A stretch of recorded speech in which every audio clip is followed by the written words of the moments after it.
Hey everyone, welcome back. Today we're building something peaceful in Minecraft, while I walk you through a story that proves real life can hit harder than any combat zone.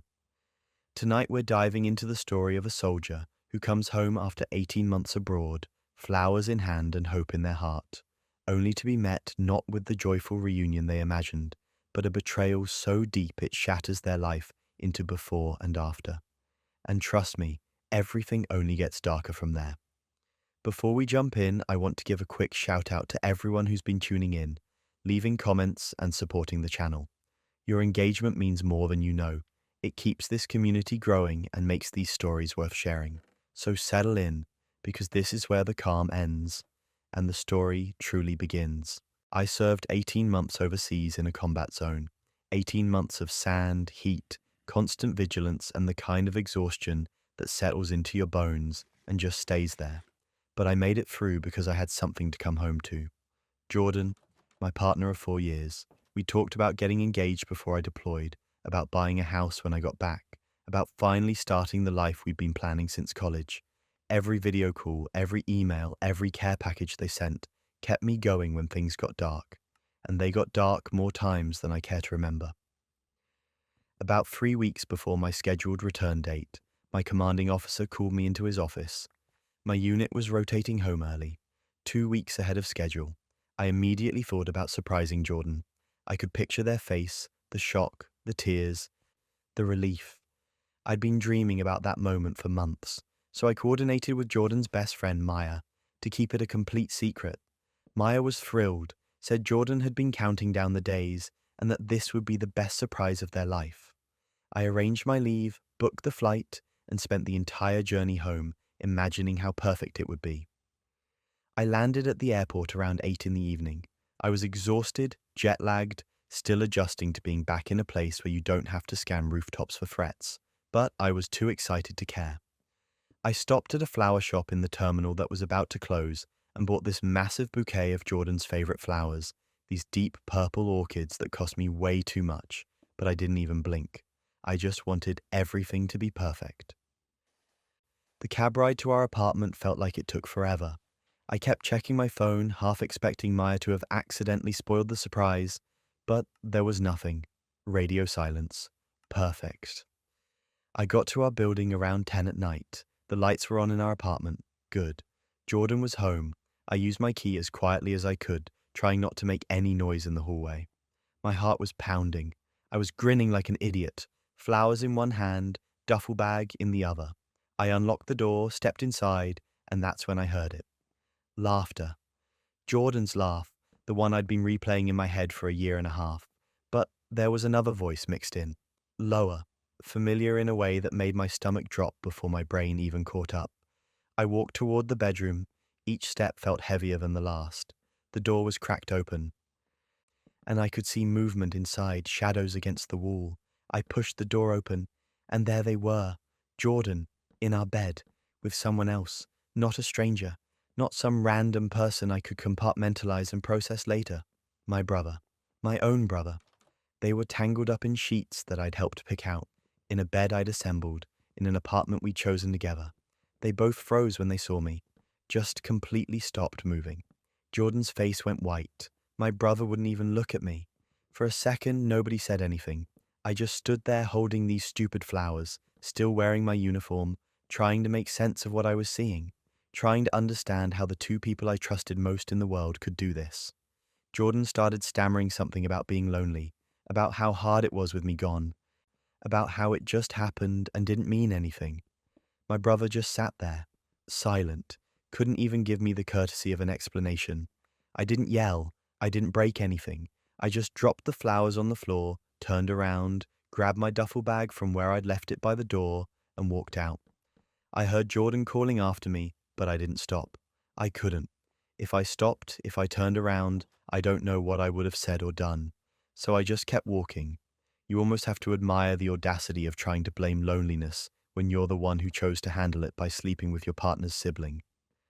I've been staying in this motel for 3 days now. It's one of those places off the highway with flickering neon signs and paper-thin walls. I can hear the people in the next room arguing about something. It smells like stale cigarette smoke, even though it's supposedly non-smoking. But it's all I could afford on short notice, and honestly, I just needed to be anywhere that wasn't that apartment. I've been avoiding calls from Jordan, 17 missed calls, dozens of texts that I haven't read. My brother tried calling once. I blocked his number immediately. The worst part is trying to figure out what to tell our parents. They're expecting me home for this big family dinner they've been planning for weeks. My mom has been texting me pictures of the decorations she's putting up, the food she's preparing. She's so excited to have both her sons home, and I have to figure out how to tell her that her youngest son destroyed my relationship while I was deployed, that the family she's so proud of is fractured in a way I don't think can be fixed.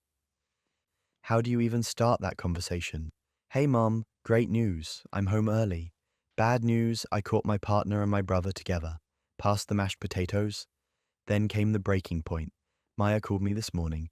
Jordan had apparently reached out to her, begging her to convince me to talk to them. And that's when Maya told me something that made everything so much worse.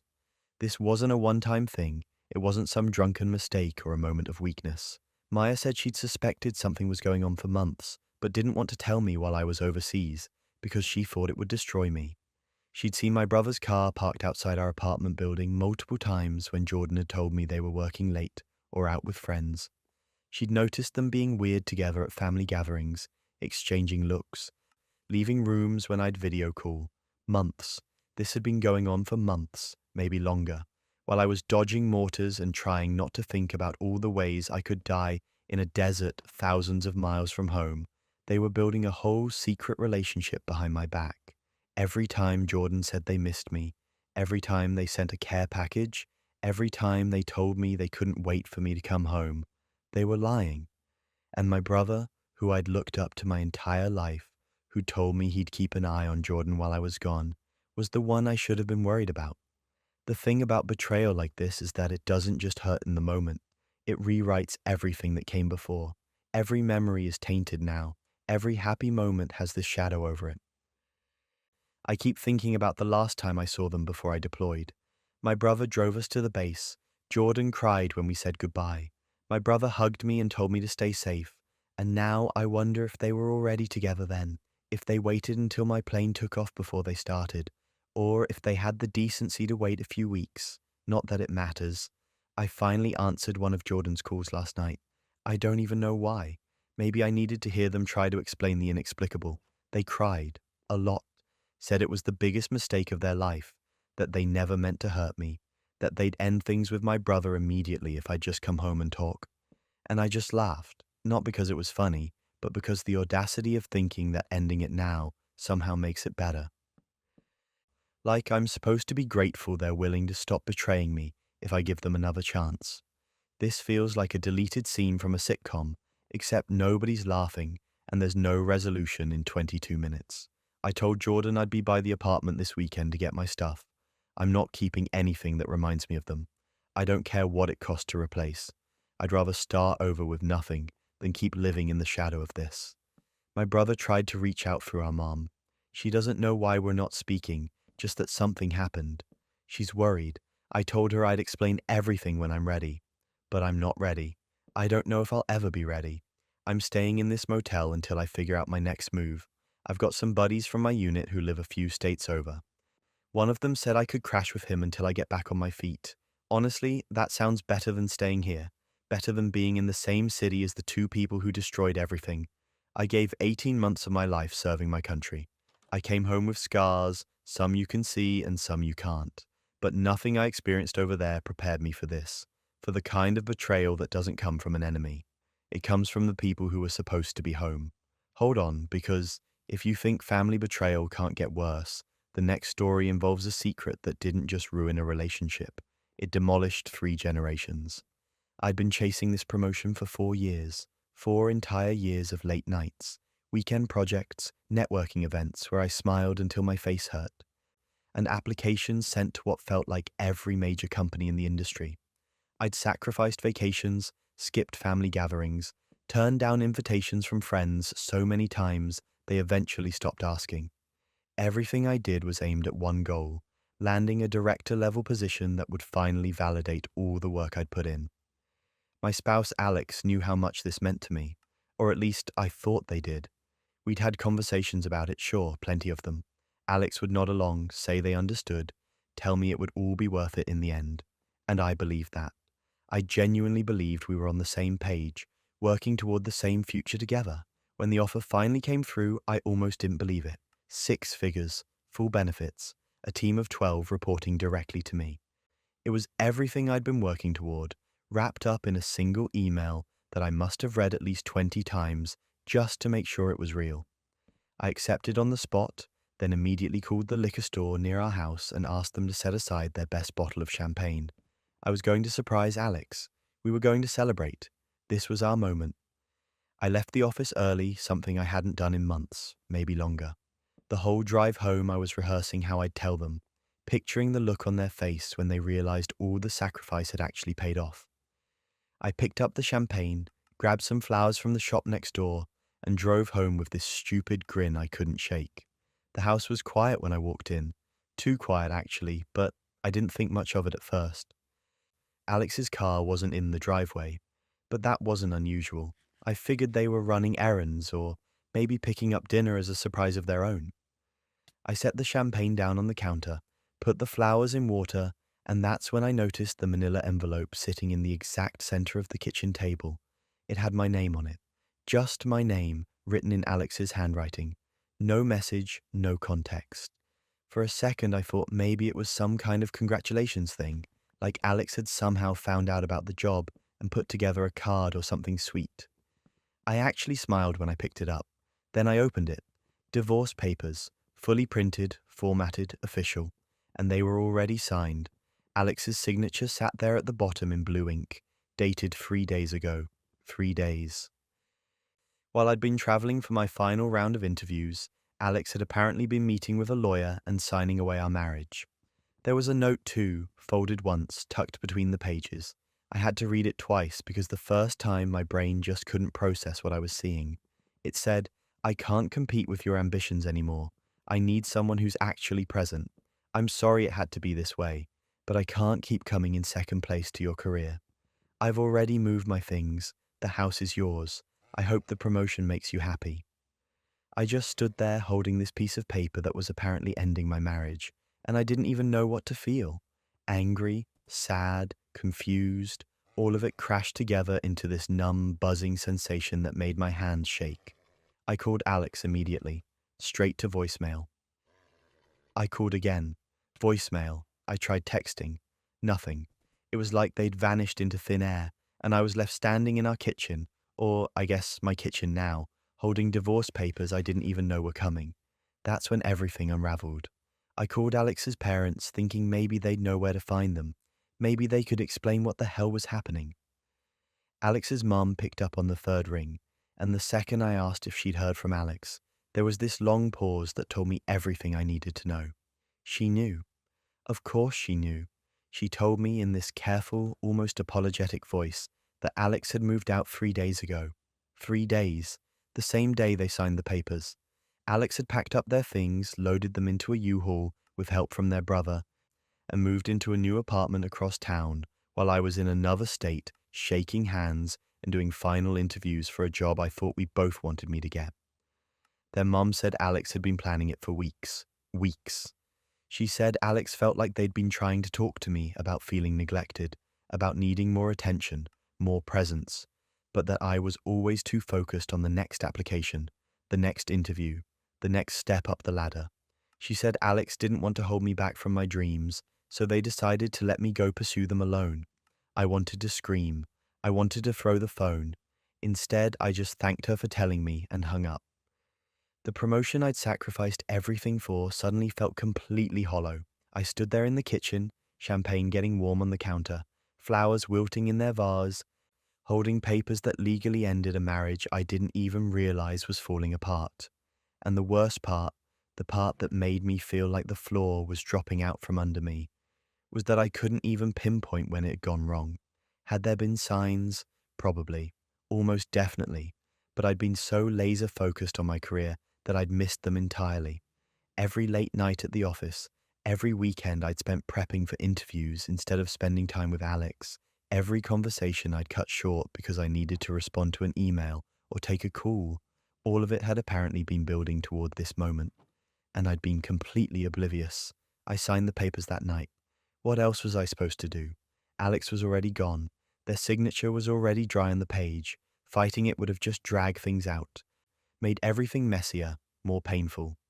So I signed my name next to theirs, dated it, and set the whole stack back in the envelope. Then I sat alone in our house, my house, whatever it was now, and opened that bottle of champagne by myself. It tasted awful. Celebratory drinks aren't supposed to be consumed alone in an empty house while processing the end of your marriage, but there I was, doing exactly that. The job started 2 weeks later. I showed up, smiled at all the right people, shook hands, gave my welcome speech to the team. Everyone congratulated me. They had no idea I was going home every night to a house that felt more like a museum of a life that used to exist. Alex's coffee mug was still in the cabinet. Their favorite blanket was still folded on the couch. Little reminders everywhere that I'd won my dream job but lost my marriage without even knowing it was ending. Looking back now, I don't even know what I would have done differently. Would I have turned down opportunities, worked less, been more present? Maybe. Probably. But at the time, I genuinely thought I was building a future for both of us. I thought Alex understood that. I thought we were a team. Turns out we weren't.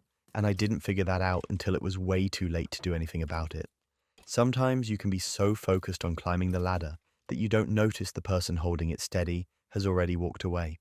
Mara and I met during freshman orientation at college, bonded over terrible dining hall coffee and a shared hatred of our biology professor. We became inseparable after that. She was the kind of friend who showed up at 2 a.m. when you needed to talk, who remembered your coffee order, who texted you memes that were so specific to your sense of humor that nobody else would even get them. For years, she was the person I trusted most in the world. Looking back now, I realize that trust was the exact thing she weaponized against me. It started junior year when I began dating this guy named Chris. He was sweet, genuinely kind, the type who'd remember small details from conversations we'd had weeks earlier. I was really into him. We'd been seeing each other for maybe 3 weeks when Mara pulled me aside after class one day, looking genuinely concerned. She said she needed to tell me something and that it was going to hurt. My stomach dropped immediately. She told me she'd heard from a friend of a friend that Chris had a reputation for cheating, that he'd done it to his last 2 girlfriends, and that people were already talking about how he was probably doing the same thing to me. She showed me some vague screenshots from someone's Instagram story that mentioned a guy who sounded like it could be Chris, though the details were fuzzy enough that it could have been anyone.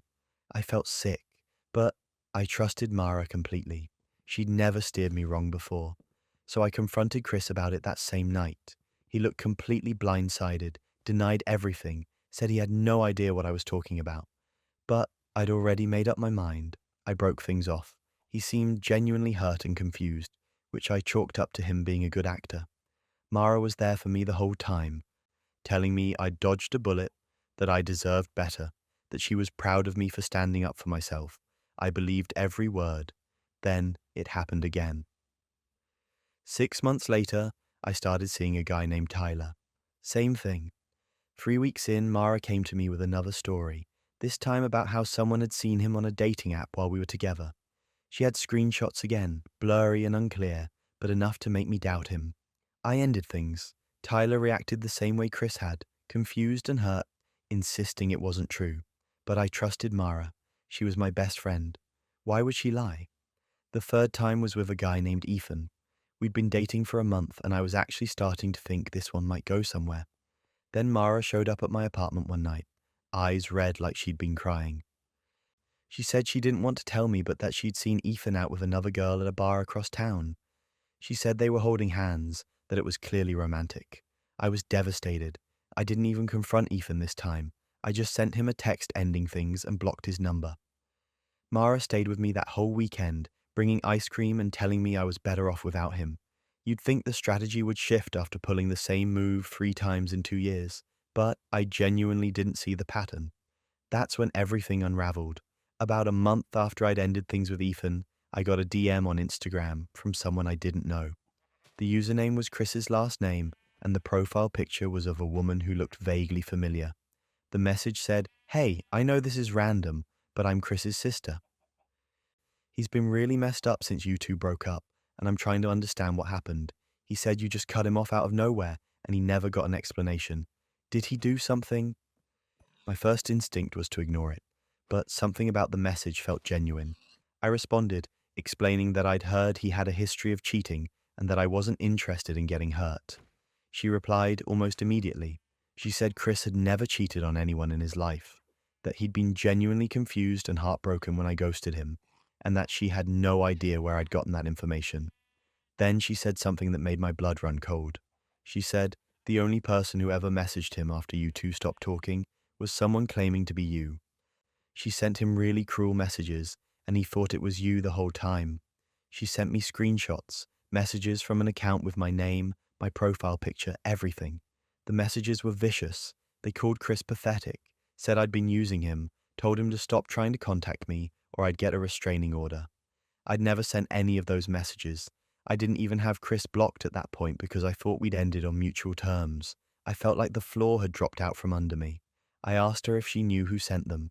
She said the account had been deleted shortly after, but that Chris had saved the screenshots because he'd been so confused and hurt by them. I stared at those messages for a long time. The phrasing was weird, it didn't sound like me at all, but the account details were identical to mine. Then I started digging. I reached out to Tyler.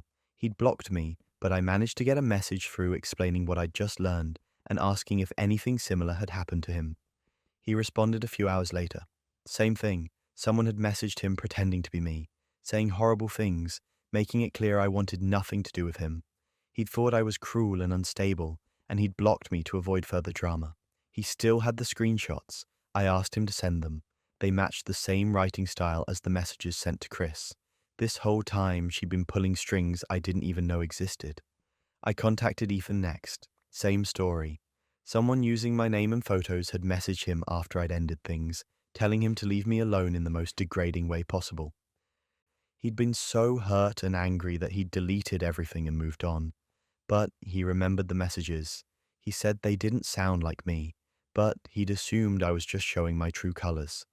I sat there in my apartment staring at all the screenshots lined up on my laptop screen and felt this creeping sense of horror. Someone had systematically destroyed every relationship I'd tried to build over the past 2 years. Someone had impersonated me, weaponized my identity, and burned bridges I didn't even know were on fire. And the only person who'd been there for every single breakup, the only person who'd known all the details, the only person I'd trusted enough to believe without question was Mara. I didn't want to believe it. I genuinely didn't. But the evidence was staring me in the face. I went back through old conversations with her, looking for anything that might explain this. And that's when I noticed the small things I'd missed before. The way she always brought up the guys I was dating in a slightly negative light, even before the supposed rumors started. The way she always seemed a little too eager to help me move on, a little too invested in making sure I stayed single. The way she'd get weird and distant whenever I mentioned being interested in someone new, only to snap back to normal once the relationship inevitably fell apart.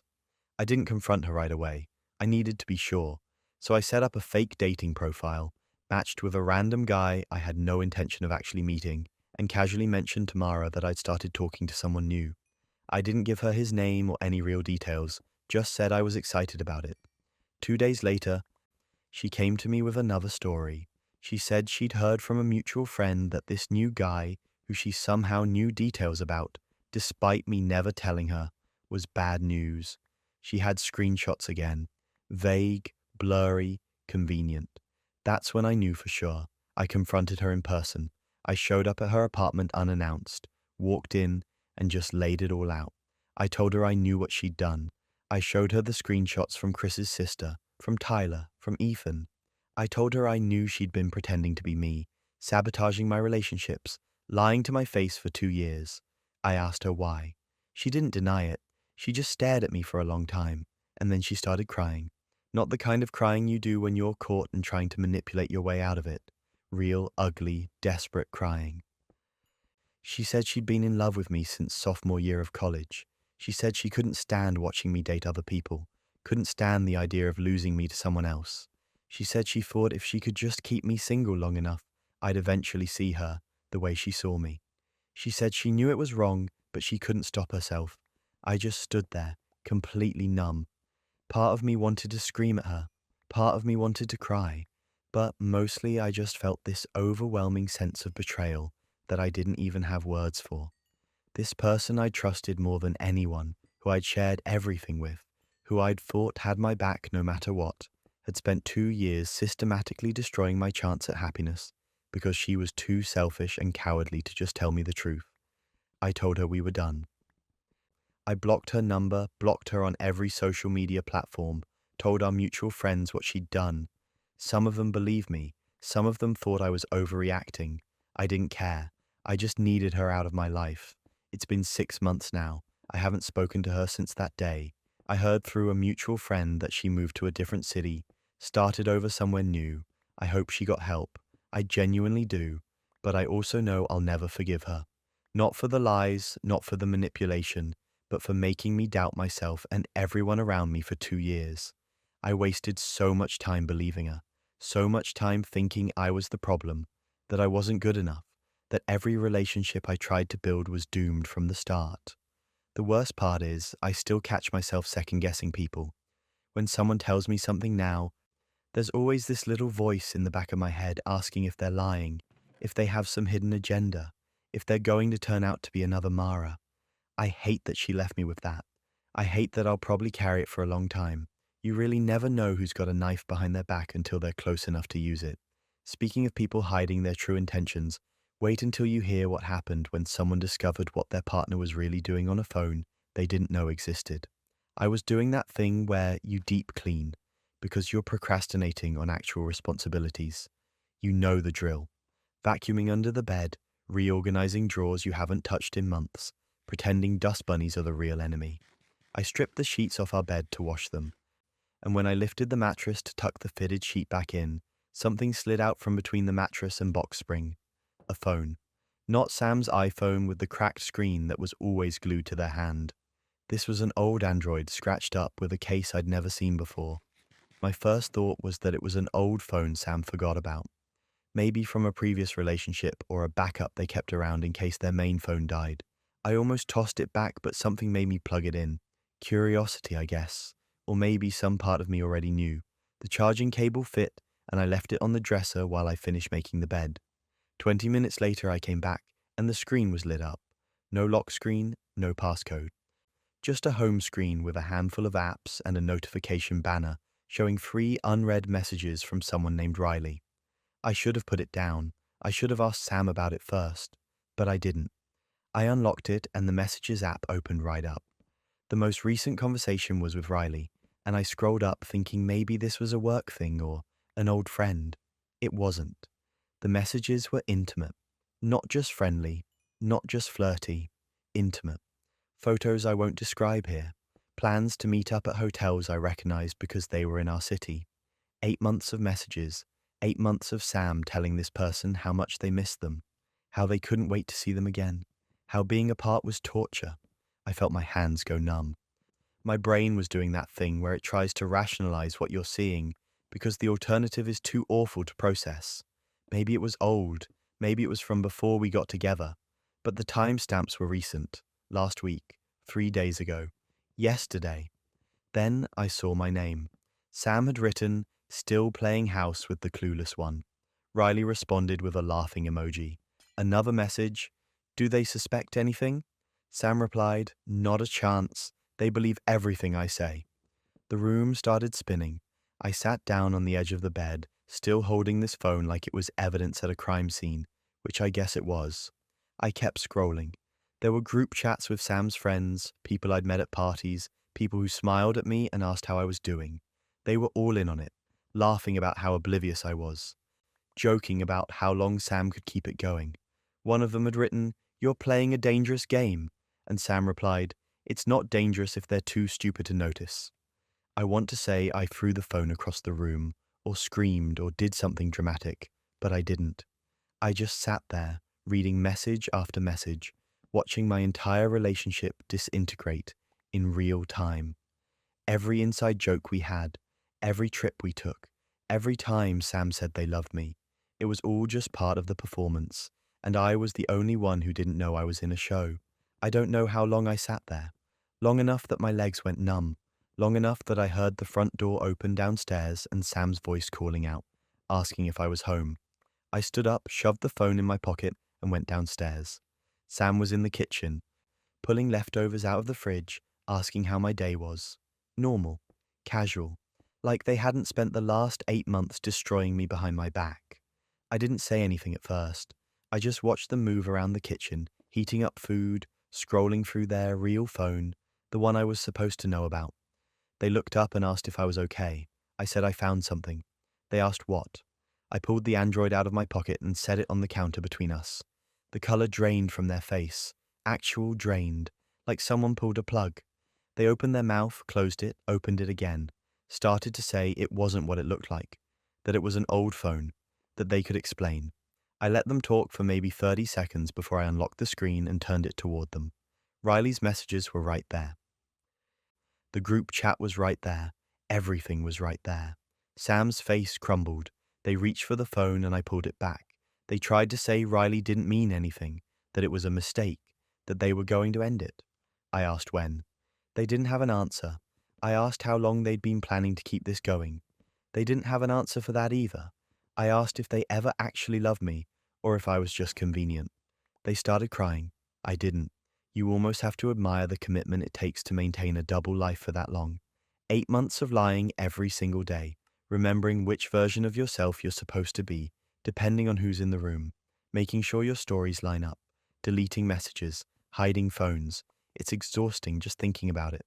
I told Sam I was leaving. They begged me to stay, to talk about it, to work it out.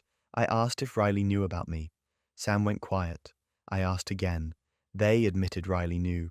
Riley knew the whole time. So did their friends. Everyone knew except me. I was the punchline to a joke I didn't even know was being told. I went upstairs, grabbed my essentials, clothes, toiletries, my laptop, chargers, the things I'd need to function for a few days while I figured out my next move. Sam followed me, still crying, still trying to explain, still trying to make it sound like this was something that happened to them instead of something they actively chose to do. I didn't engage. I zipped up my bag, walked past them and left. I stayed at a friend's place that night. Didn't tell them why at first, just said I needed somewhere to crash. They didn't push. The next morning, I started looking for apartments. I didn't want to go back to that house. I didn't want to sleep in that bed. I didn't want to be in a space where I'd been humiliated for 8 months without even knowing it. Sam texted me over and over. Apologies, explanations, promises to change, promises to cut off Riley, promises to go to therapy, promises to do whatever it took. I didn't respond. What was there to say? Sorry doesn't unwrite those messages. Sorry doesn't undo the group chats. Sorry doesn't erase the fact that my entire relationship was a performance I never auditioned for. If you've made it this far into the chaos, you're as addicted to Reddit drama as I am. Make sure to subscribe and tell me where you're watching from in the comments. I need to know I'm not suffering through these alone. Now, where were we? Right. Backup phones and shattered trust. But let me tell you, discovering secret devices is one thing.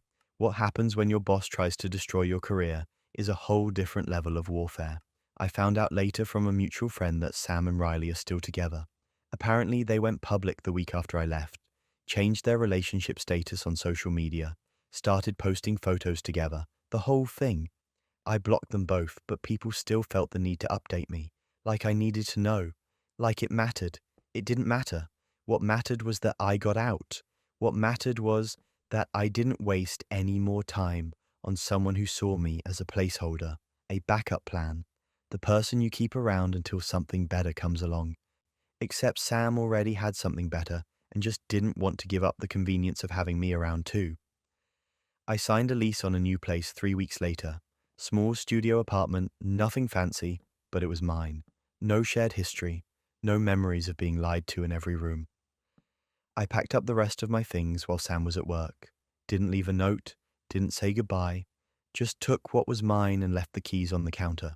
People ask if I regret not trying to work it out, if I think I gave up too easily, and I just laugh because there was nothing to work out. You can't fix a relationship that was built on lies from the beginning. You can't salvage something that was never real. Sam didn't make a mistake. Sam made 8 months of deliberate choices. and every single one of them was designed to keep me in the dark while they lived whatever fantasy they wanted with Riley. The worst part wasn't even the cheating, it was the mocking, the jokes, the way they turned my trust into entertainment for their friends, the way they made me the idiot in a story I didn't know I was part of. That's what keeps me up sometimes. Not the betrayal itself, but the casual cruelty of it. The fact that they could look me in the eye every day and know they were making a fool of me. But I'm out now. That's what matters. I'm in a place where nobody's laughing at me behind my back, where I'm not the setup to someone else's punchline. And if I ever find another phone hidden in a mattress, I'm burning the whole bed. And speaking of warfare in unexpected places, the next story proves that sometimes your biggest enemy is sitting 3 desks away. I've been working under Derek for 3 years. 3 years of early mornings, late nights, and weekends spent making sure every project that crossed my desk was perfect. I wasn't gunning for his job or trying to climb over him. I just wanted to do good work, keep my head down, and maybe get a decent raise at my next review. Derek seemed fine with that arrangement. We weren't friends, but we were professional. Or so I thought. Everything changed during a major audit for one of our biggest clients. This was the kind of project that could make or break quarterly earnings, the kind where executives actually bothered learning your name because the stakes were that high. I'd been managing the data integration side of things, working directly with the client's team to make sure everything transferred smoothly. It was tedious, technical work, but I'd done it a dozen times before. I knew what I was doing. About halfway through the audit, Derek started acting weird. He'd pop into my office unannounced, asking oddly specific questions about timestamps and file versions. He'd request copies of emails I'd sent weeks ago, things that should have been buried in archived threads by that point. I didn't think much of it. Figured he was just being thorough, covering his bases in case the client had questions. I handed everything over without hesitation because I had nothing to hide. Then one morning I got called into his office. HR was already there. That's never a good sign. Derek had this expression on his face, somewhere between concerned and disappointed, the kind of look a parent gives you when they're about to ground you for something you didn't do. He told me there'd been a problem with the client data, a major problem. Files had been corrupted, protocols hadn't been followed, and the client was threatening to pull their contract entirely. And according to Derek, it was all my fault. I just sat there, completely blindsided, while he laid out this whole narrative about how I'd mishandled sensitive information, ignored his instructions, and single-handedly jeopardized a multi-million-dollar relationship. HR had printouts of emails, highlighted sections showing where I'd supposedly made critical errors. Derek kept shaking his head like he was so disappointed, like he'd trusted me and I'd let him down. It was a performance and it was convincing. They suspended me on the spot. Pending investigation, they said. I had to pack up my desk that same day while everyone watched. Security walked me out like I'd committed some kind of crime. I'd never felt so humiliated in my entire life. But here's the thing, I'm obsessive about documentation. Always have been. Every email I send, every instruction I receive, every decision made on a project. I keep records. Detailed, time-stamped, organized records. It saved me before from smaller misunderstandings, and I had a feeling it was about to save me again. I spent that first night of suspension going through everything. Every email Derek had sent me about the project, every instruction, every approval. And that's when I started noticing discrepancies. The emails HR had shown me, the ones with highlighted sections proving my supposed incompetence, they didn't match what I had in my files. Sentences were different. Dates were off. Entire paragraphs had been altered. Derek had doctored the emails. He'd gone into the system and changed them to make it look like I'd ignored his instructions when the opposite was true. The original emails showed him explicitly telling me to handle the data exactly the way I had. He'd approved every single step, and then when something went wrong, something he had actually caused by giving me incorrect specifications in the first place, he'd rewritten history to pin it all on me. And here's where it gets absurd. I hired a lawyer that same week, not a cheap one either. I emptied my savings because I knew I needed someone who could handle corporate litigation and wouldn't back down from a fight. My lawyer listened to everything, reviewed my documentation, and immediately filed for the company to preserve their server backups. See, Derek could alter emails in the live system, but server backups are timestamped and locked. You can't edit those without leaving a trail. It took 2 weeks for the subpoena to go through. 2 weeks of me sitting at home, suspended, watching my reputation get shredded, while Derek probably felt like he'd gotten away with it.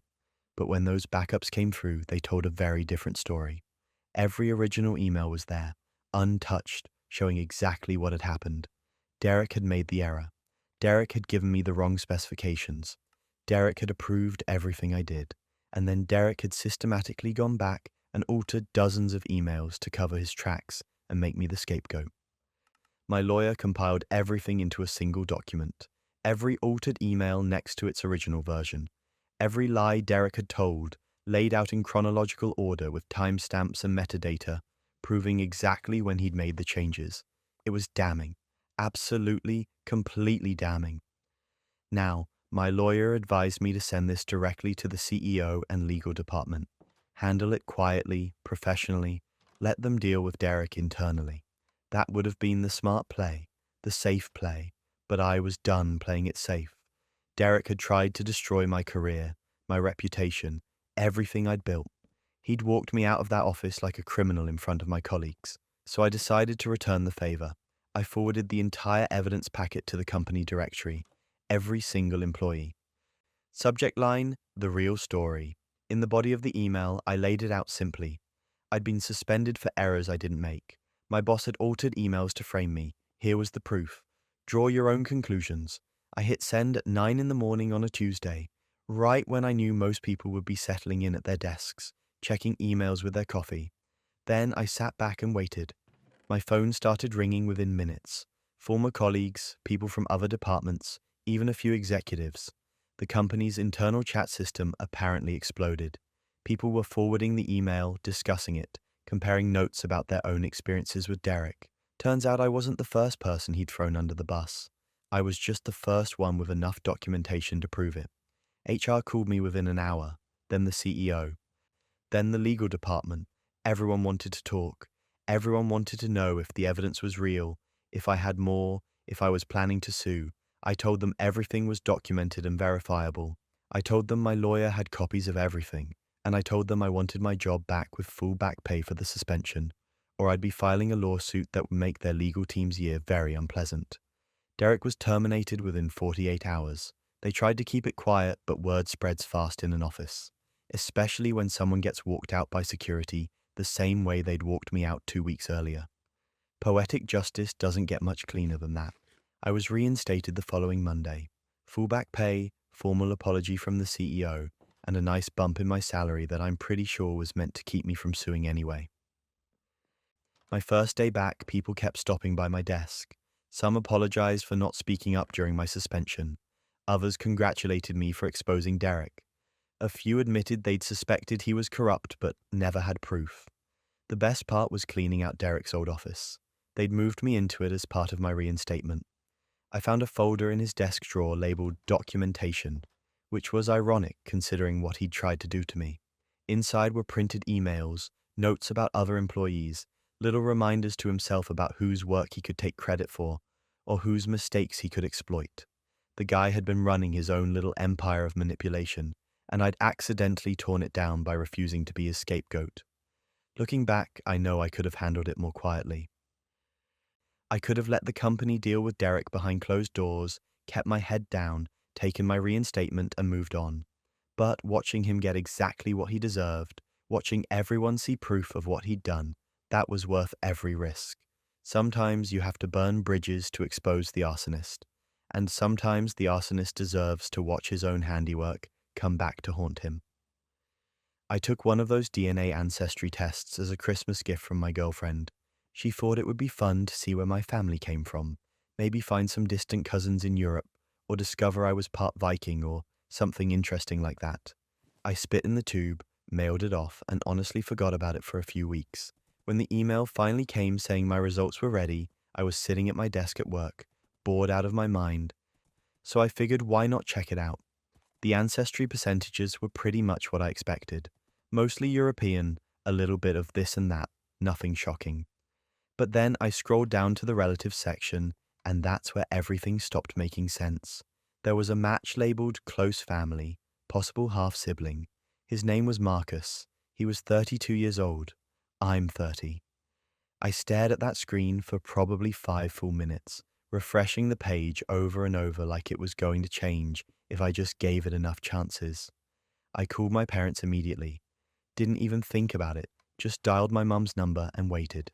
She picked up on the second ring, cheerful, asking how my day was going. I cut her off and asked her point blank who Marcus was. The silence on the other end of the line was deafening. Not the confused kind of silence where someone's trying to figure out what you're talking about. The heavy, guilty kind of silence that tells you everything you need to know before a single word is spoken.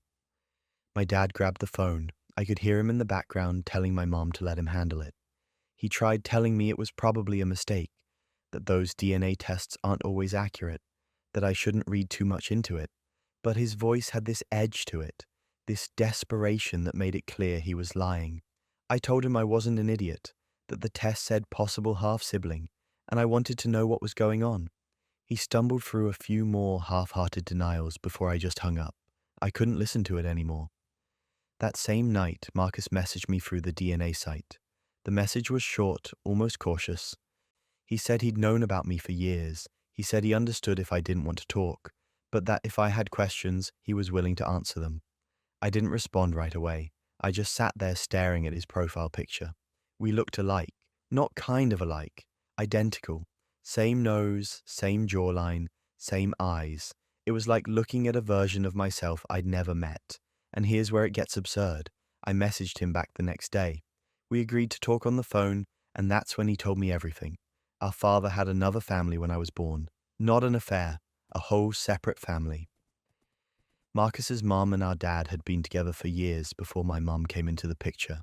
They had Marcus when our dad was in his early 20s, but then our dad met my mom, decided he wanted a fresh start, and just walked away from Marcus and his mother like they didn't exist. Except he didn't completely walk away.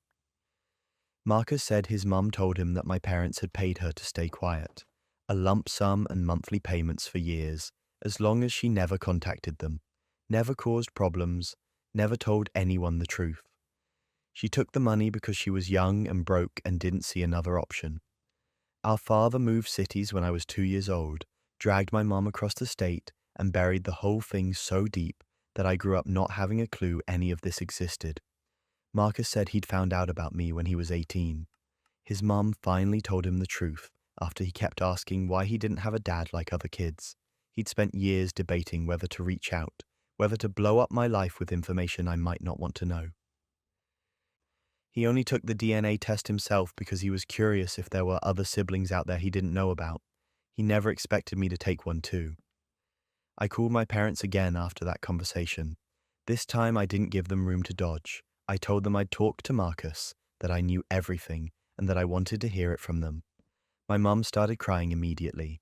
My dad tried to explain, said it was complicated, that it happened so long ago and they just wanted to move on and build a life together. He said they thought it was better for everyone if I never knew, that bringing it up would only cause pain. I asked him if he ever thought about what it would do to me to find out this way. If he ever considered that maybe, just maybe, I deserved to know I had a brother out there. He didn't have an answer for that. He just kept saying they did what they thought was best at the time. My mom begged me not to meet Marcus. She said it would destroy the family, that bringing him into our lives would ruin everything they'd built. And that's when it hit me. The family was already destroyed. It had been destroyed 32 years ago when my dad abandoned his first son and paid to keep him a secret. I just didn't know it yet. The level of confidence it takes to gaslight your own kid about having a secret sibling is honestly impressive in the worst way. I told them I was going to meet Marcus whether they liked it or not. My mom hung up on me. My dad sent me a few texts over the next couple of days, trying to convince me to reconsider, saying I was making a mistake. I ignored all of them. Marcus and I met at a coffee shop about a month ago. It was surreal, walking up and seeing him sitting there, looking like a mirror image of myself, knowing we'd spent our entire lives existing in parallel without any idea the other was out there. We talked for hours. He told me about his childhood, growing up with a single mom who worked 2 jobs, never having a father figure, watching his friends have dads who showed up to their baseball games while he had nobody. He said he used to be angry about it, but over the years he'd made peace with the fact that our dad just wasn't interested in being part of his life. I told him about my childhood, the family vacations, the birthday parties, the relatively stable, comfortable life I'd had. And the whole time I was talking, I felt this crushing guilt because I'd gotten everything Marcus should have had too. Not because I deserved it more, but because I just happened to be born to the right woman at the right time. We've been talking regularly since then, meeting up every couple of weeks, texting in between. He's a good guy. He works in IT, has a girlfriend, lives a pretty normal life despite everything. And honestly, getting to know him has been one of the few good things to come out of this whole mess. My parents, on the other hand, haven't spoken to me since I told them I'd met with Marcus. My mum sent me one text saying I'd chosen a stranger over my own family and that I'd regret it. I didn't respond. My dad hasn't reached out at all. Part of me wonders if they think giving me the silent treatment will somehow make me come crawling back, apologizing for having the audacity to want to know my own brother. If that's the plan, they're going to be waiting a long time. I don't regret taking that DNA test. I don't regret reaching out to Marcus. I don't regret any of it. Yeah, it blew up my entire understanding of my family and my childhood. Yeah, it's painful knowing my parents lied to me for 30 years, but at least now I know the truth. At least now I have a brother. And honestly, Marcus has been more honest with me in the past month than my parents have been my entire life. The family wasn't destroyed because I met Marcus. It was destroyed the moment my father decided one son was worth keeping and the other wasn't. Family secrets are one thing, but when a family member actively tries destroying your life in real time, that's when things get truly dark. I started getting notifications one Thursday afternoon. Instagram over and over, people tagging me in posts I didn't recognize. At first, I thought it was just spam or bots doing their usual nonsense. But when I actually clicked through, my stomach dropped. Someone had created an account. No profile picture except some weird abstract image. No followers, no posts except the ones about me. And they were brutal. Edited photos of me with captions calling me a liar, a cheat, claiming I'd stolen money from family members, saying I was manipulating people, faking my entire personality, that everything about me was a fraud. The photos were doctored to make me look ridiculous, unflattering angles, bad lighting, weird filters that made me look unhinged. And this account was tagging everyone. My employer, my friends, my partner, people I hadn't spoken to in years, just blasting this narrative out into the world like it was some kind of public service announcement. I reported the account immediately. Instagram's response was the usual automated garbage about how they'd review it and get back to me. Spoiler alert, they didn't do anything. The account stayed up. The posts kept coming. Every few days, a new one. More photos, more accusations, more tags. My partner asked me what was going on. My boss pulled me aside to ask if everything was okay at home. Friends were sending me screenshots, asking if I'd seen it, if I knew who was doing this. And I had no idea, no clue who would hate me enough to put this much effort into destroying my reputation. I started losing sleep over it. Every time my phone buzzed, I'd tense up, wondering if it was another post. I went through my entire social circle in my head, trying to figure out who had access to these photos. Who would know enough about me to make the accusations sound even remotely plausible? Some of the photos were from events I'd posted publicly, sure, but others were from private moments, small gatherings, family stuff. It had to be someone close. Then the account made a mistake. They posted a photo from my cousin Vanessa's birthday party. It was from earlier that year, just a small thing at her apartment. 5 people total. Me, Vanessa, her boyfriend, and 2 mutual friends. The photo showed me holding a drink, mid-laugh. Nothing particularly damning except the caption underneath claimed I'd been talking trash about everyone at the party. Complete fabrication. But what caught my attention wasn't the accusation. It was the angle. I'd seen this exact angle before. I pulled up Vanessa's Instagram story from that night. The one she'd posted and deleted after 24 hours like everyone does.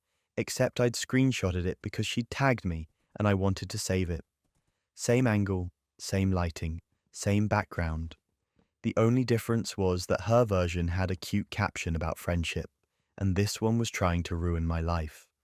That's when I started digging. I went back through every post the anonymous account had made. I reverse searched the profile picture, which was just this abstract swirl of colors that didn't seem to mean anything. Ran it through every tool I could find. Nothing. Then I adjusted the colors, inverted them, played with the contrast. And there it was, Vanessa's dog, her little terrier mix that she posted about constantly. Someone had taken a photo of the dog, color inverted it, blurred it, and used it as the profile picture. Subtle enough that you wouldn't recognize it at first glance, but obvious once you knew what you were looking for. I felt this cold clarity wash over me. Vanessa, my cousin, someone I'd grown up with, someone I'd trusted, someone who'd been at family dinners and holidays and birthdays my entire life. She was the one doing this, but I needed to be sure. I started going through her social media with a fine-tooth comb. Every post the anonymous account had made, I cross-referenced with Vanessa's activity. Photos from events she'd attended, captions that used phrases she used, timing that lined up with moments when she and I had been in the same place. It all fit, every single piece. And here's where it gets absurd. I decided to confront her, but not privately. I waited until the next family dinner, one of those big Sunday gatherings my family does once a month, where everyone shows up and pretends to get along. Vanessa was there, smiling, chatting, acting like everything was normal. I waited until we were all sitting around the table, food served, everyone comfortable, and then I pulled out my phone. I said I wanted to show everyone something. Vanessa looked at me, confused, maybe a little suspicious. I pulled up the anonymous account, showed everyone the posts, explained what had been happening, how someone had been harassing me for weeks, trying to destroy my reputation, tagging my employer and friends. My family was horrified. They started asking who would do something like that, why anyone would target me. Vanessa chimed in, all fake concern, saying it was terrible and asking if I had any idea who it was. I said I did. Then I showed them the photo from her birthday party, pointed out the angle, showed them her Instagram story, the exact same shot. Vanessa's face went pale. She started stammering, saying it was a coincidence, that lots of people took photos at that party. I asked her to name the other 3 people who were there. She couldn't, because she knew I was right. Then I showed them the profile picture, explained how I'd reverse searched it, how I'd figured out it was her dog. She tried to laugh it off, said I was being paranoid, that I was seeing patterns that weren't there. So I mentioned the metadata, told her I'd looked into the image files, the location data embedded in some of the photos. She went completely silent. My aunt asked her directly if she'd done it. Vanessa's face crumbled. She admitted it, right there at the dinner table, in front of everyone. Said she was jealous of my job, my relationship, the fact that people seemed to like me more than they liked her. Said she thought if she could just tear me down a little, make people see me the way she saw me, maybe she'd feel better about herself. The table went silent. Nobody knew what to say. My uncle looked disgusted. My aunt looked heartbroken. Vanessa's boyfriend just stared at his plate. I didn't say anything. I didn't need to. The damage was done. Then came the breaking point. Vanessa tried to backtrack, started crying, saying she didn't mean it, that she was going through a hard time, that she'd made a mistake. But my family wasn't having it. My aunt told her to leave, just flat out told her to get out of the house. Vanessa looked at me like I was supposed to defend her, like I was supposed to say it was okay and we could work it out. I didn't. I just looked at her and said nothing. She left, grabbed her stuff, her boyfriend followed her out, and that was it. The dinner continued in this awkward, tense silence. People tried to make small talk, but nobody's heart was in it. I excused myself early, went home, and checked Instagram.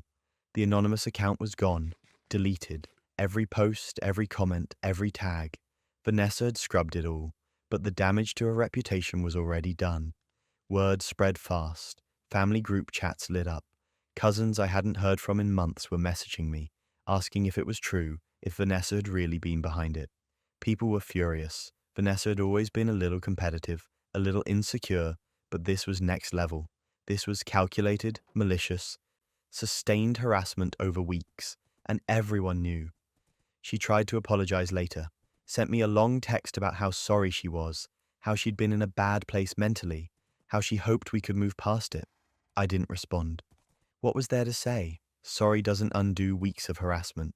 Sorry doesn't fix the damage to my professional reputation, or the stress I went through wondering who hated me that much.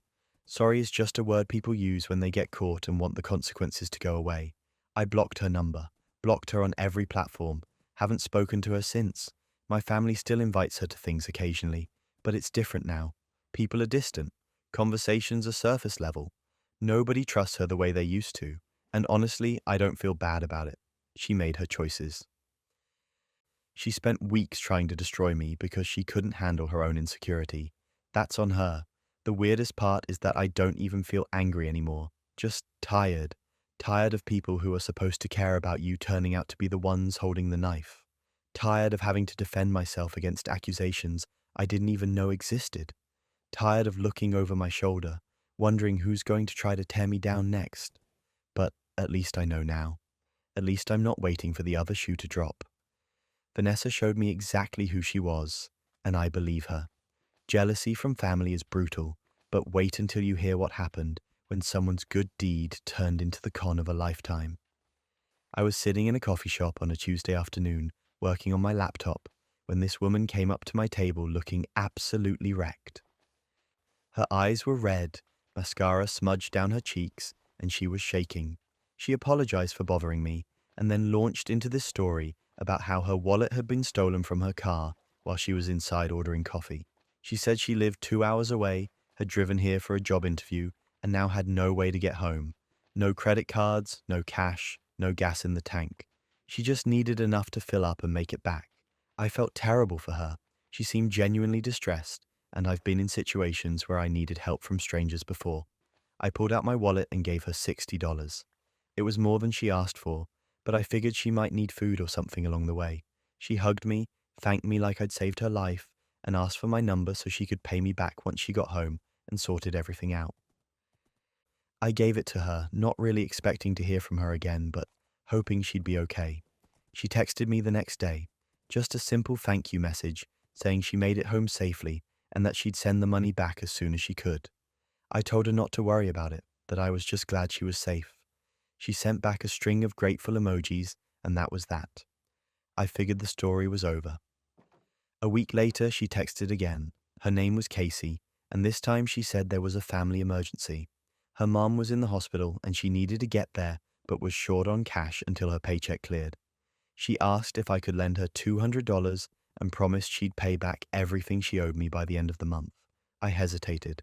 $200 was a lot more than 60, and something about the situation felt off. But she'd been so grateful before, and if her mom really was in the hospital, what kind of person would I be to say no? I sent the money. She thanked me profusely, said I was an angel, said she'd never forget this. I told her to take care of her mom and not to worry about paying me back right away. Family came first, then it kept happening.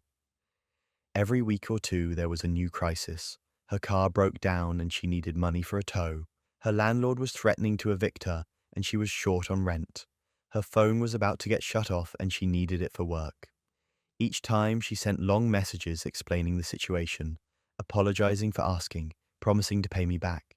And each time I sent money. Not always the full amount she asked for, but something. I kept thinking, this has to be the last time. This has to be when things turn around for her. Over the course of a month, I sent her close to $700. I know how that sounds, but she was convincing. She sent me pictures of hospital bracelets, screenshots of overdue bills with her name on them, photos of her broken down car on the side of the road. It all looked real. I genuinely thought I was helping someone get through a rough patch. But that wasn't even the worst part. One night I was scrolling through Instagram, just killing time, and I saw a tagged post from a local club. One of those group photos where 20 people are crammed into a booth with bottle service. I didn't recognize most of the faces, but one of them stopped me cold. Casey, smiling, holding up a drink, wearing a dress that probably cost more than I'd sent her in total. The post was from that same night, the same night she'd texted me saying she was stranded an hour away because her car broke down and she needed money for an Uber home. I clicked on her profile. It was public. I don't know why I hadn't thought to look her up before. Maybe I didn't want to invade her privacy. Maybe I just trusted her. But now I was looking, and what I saw made my stomach turn. Post after post from the past month, all from our town. Her at restaurants I couldn't afford, her showing off designer bags, her at clubs, concerts, brunches with friends. She'd never been 2 hours away. She'd never been stranded. She'd been here the entire time, living a life that clearly didn't involve struggling to pay rent or afford gas. I scrolled back further. This had been going on for months before she even met me. Photos with captions about girls' nights out, shopping hauls, weekend trips, nothing about a sick mom or financial struggles or any of the crises she'd described to me. It was all a lie, every single word of it. I was furious, not just because of the money, though that stung, but because I genuinely cared. I'd worried about her. I'd lost sleep thinking about whether she was okay, and the whole time she'd been laughing about it with her friends over $200 bottles of vodka. I commented on the post, just a simple question. Hey Casey, how's your mum doing? And that family emergency you texted me about last night? I didn't expect a response, and I didn't get one. She blocked me within 5 minutes, deleted the comment, blocked my account, and probably hoped I'd just go away. But I wasn't going to go away. I took screenshots of everything. Her messages to me, her Instagram posts with dates and locations, the Venmo transaction showing every time I'd sent her money. I compiled it all into a folder and took it to the local police department. I didn't really think they'd do anything. It felt like a small-time scam, not worth their time. But the officer I spoke to asked me to send everything over, said he'd look into it. 2 days later, he called me back. Turns out I wasn't the first person to report Casey. I wasn't even the fifth. She'd been running this same scam all over town for at least 6 months. The coffee shop crying routine was her specialty. She'd approach people who looked sympathetic, tell them a sob story, get their contact info, and then bleed them dry over the course of weeks or months. The police had been building a case but didn't have enough evidence to move forward. My screenshots combined with reports from other victims gave them what they needed. They arrested her last week. Fraud charges, multiple counts. I don't know what's going to happen to her legally, and honestly, I don't care. I'll never see my money again. The officer told me that up front. Whatever she made from all of us is long gone, spent on the lifestyle she was parading around on Instagram. But at least I stopped her from finding victim number 13. The whole thing left me feeling like an idiot. How did I not see it? How did I keep sending money to someone I'd met once in a coffee shop? But then I think about the fact that 12 other people fell for the same thing. Smart people, kind people, people who just wanted to help someone in trouble. And that's what she counted on. She didn't prey on stupidity. She preyed on empathy. I still help people when I can. I haven't let this turn me into someone cynical who assumes everyone's lying. But I'm a lot more careful now. I verify things. I ask questions. I trust my gut when something feels off.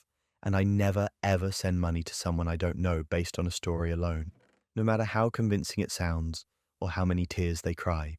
Because some people are just really good actors, and the performance doesn't end until they get caught. And if you think strangers are the only ones who lie, buckle up, because sometimes the person sleeping next to you is the best liar of all. Diane had been staying late at work for months, 3 nights a week, like clockwork. Tuesday, Wednesday, Thursday. She'd come home around 10 or 11, exhausted, talking about this major presentation her team was putting together for a potential client. Big deal, she said, career-making stuff. I never questioned it. Why would I? She'd been with the same company for 6 years, worked hard, cared about her job. Staying late for an important project made sense. I'd gotten used to the routine. On those nights, I'd make dinner for myself, watch whatever show I was into, maybe call a friend or work on projects around the house. When she got home, she'd heat up leftovers, tell me about her day in vague terms, because she was too tired to go into details, and we'd go to bed. Normal, predictable, or so I thought. It was a Thursday night when everything fell apart. I was sitting on the couch halfway through an episode of some crime documentary when my phone rang. Unknown number but local area code. I almost didn't answer, figured it was spam, but something made me pick up. A guy's voice, friendly, casual. He said, "Hey, is this Diane's husband?" I said yeah, confused, asking who was calling. He introduced himself as Jason, said he worked with Diane, apologized for bothering me, but he had a quick question. He wanted to know if I knew where Diane was because he'd been trying to reach her all evening and she wasn't answering. He needed to confirm something about next week's schedule. I told him she was at the office working on the presentation. There was this pause, long enough that I knew something was wrong before he even spoke. Then he said, "What presentation?" My stomach dropped. I said the one her team had been working on for months, the major client pitch. He laughed, not in a mean way, just confused, and said that meeting had been cancelled that afternoon. The client pulled out. Everyone had gone home early to celebrate having their evenings back. I felt my hands go cold. I asked him, trying to keep my voice steady, where Diane usually went after work. Jason paused again, and I could hear him realizing something was very wrong. He said carefully that Diane always left by 5. Every day. He'd never seen her work late. Not once in the 6 months he'd been on a team. 6 months. She'd been lying for 6 months. I thanked Jason, hung up, and just sat there for a minute trying to process what I'd just heard. My wife wasn't at work. She hadn't been working late for months. Every Tuesday, Wednesday, and Thursday, she'd been somewhere else, doing something else, with someone else. And I just believed her, trusted her completely. I grabbed my keys and drove to her office. 20-minute drive that felt like an hour. The parking lot was nearly empty when I pulled in. Just a few cars belonging to the night cleaning crew. Diane's car wasn't there. I circled the lot twice just to be sure. Nothing. I pulled up her location sharing on my phone, something we'd both turned on years ago for convenience, just in case one of us got lost or needed to find the other. It was off. She'd disabled it. I didn't even know when. Could have been yesterday. Could have been 6 months ago. I called her. It rang 4 times before she picked up, and when she answered, she sounded breathless, out of breath, like she'd been running or doing something physical. She said, "Hey babe, what's up?" Casual, easy, like everything was normal. I asked where she was. She said she was in the conference room, still working. I could hear it in her voice, the little edge of a lie, the way people sound when they're improvising. I asked which floor. The office had 3 floors. Simple question. She should have known the answer immediately. She hesitated, just for a second, but it was enough. She said, "3rd floor, why?" I said, "Jason called me." Silence. Complete, total silence. Not the kind where someone's thinking of what to say next. The kind where someone's entire world just collapsed and they're trying to figure out how much you know. I waited. Let the silence stretch. Finally, she said quietly, "What did he say?" I told her. Told her Jason was looking for her. Told her he'd mentioned the presentation was cancelled. Told her he said she always leaves by 5. Told her I drove to the office and her car wasn't there. Told her I knew she wasn't in any conference room. Then came the crying. Immediate, desperate crying. The kind that's meant to make you feel bad for confronting them, like you're the one being cruel by asking questions. She started saying she was sorry, that she could explain, that it wasn't what I thought. I asked her where she was. She didn't answer. I asked again. She said she was at a friend's house. I asked which friend. She said I didn't know them. I hung up. She called back immediately. I didn't answer. She called again. I turned my phone on silent and drove home. She got there about 40 minutes later. I was sitting at the kitchen table when she walked in, and she looked wrecked. Makeup smeared, eyes red, hands shaking. She sat down across from me and just started talking. Didn't wait for me to ask. Just unloaded everything like she'd been holding it in for months and couldn't stand the weight anymore. There was someone else. Had been for 6 months. A guy she'd met at a work conference, lived 1 town over. She'd been seeing him 3 nights a week, the nights she told me she was working late. She said it started as just talking, just friendly conversations that turned into something more, and before she knew it, she was in too deep. She said she never meant to hurt me. She said she didn't know how to stop. I just sat there, listening to her dismantle our entire marriage in real time. Every Tuesday, Wednesday, Thursday for 6 months, she'd been with him. 6 months of lies. 6 months of me trusting her completely, while she built a whole separate life I knew nothing about. I asked if she loved him. She said she didn't know. I asked if she wanted a divorce. She said no, that she wanted to fix this, that she'd end it with him tonight, that we could go to counseling, that she'd do whatever it took. I asked if this was the first time. She said yes. I didn't believe her. I told her to leave. She started crying harder, begging me to let her stay, to talk about it, to work through it. I repeated myself, told her to pack a bag and leave. She tried to argue. I stood up, walked to the bedroom, and locked the door. She stayed in the living room for a while. I could hear her crying, pacing, making phone calls. Eventually, I heard the front door open and close. Her car started. She left. I filed for divorce the next morning. Didn't wait, didn't think about it. Just called a lawyer, explained the situation, and started the process. My lawyer said I had grounds for fault-based divorce given the affair, which would work in my favor for asset division. I didn't care about the assets, I just wanted it over. Diane tried calling me over the next few days, texting, emailing, showing up at the house. I didn't engage. My lawyer handled everything. She wanted to meet, to explain, to apologize in person. I had nothing to say to her. One accidental phone call from Jason had destroyed 6 months of lies, and I wasn't interested in hearing more of them. The divorce was finalized 4 months later. Clean break, she got her stuff, I got mine, we split the assets down the middle. I haven't spoken to her since the day I told her to leave. Jason sent me an apology email a few weeks after everything imploded. Said he felt terrible, that he never meant to blow up my marriage, that if he'd known, he wouldn't have called. I wrote back and told him he had nothing to apologize for. He'd accidentally done me the biggest favor of my life. Better to find out after 6 months than 6 years. Or 16. Looking back, I don't know how I missed the signs. Maybe there weren't any. Maybe she was just that good at lying, or maybe I was just that good at trusting. Either way, it's over now, and I'm not interested in giving anyone that much benefit of the doubt ever again. One phone call. That's all it took. One accidental phone call, and years of lies came crashing down in a single evening. Accidental confessions are devastating, but nothing compares to the moment a single screenshot destroys an entire family gathering. Thanksgiving dinner at my grandmother's house was always a production. 20 people crammed around a table meant for 12. Endless dishes passed in chaotic rotations, conversations happening at 3 different volumes simultaneously. This year felt different though. There was this tension in the air from the moment we walked in, the kind where everyone's being overly polite because they're trying to avoid the inevitable explosion. My Uncle James and Aunt Carol had been arguing about money for months. Everyone knew it. They'd have these hushed, angry conversations at family gatherings that would stop the second anyone got too close. This Thanksgiving, they weren't even bothering to hide it anymore.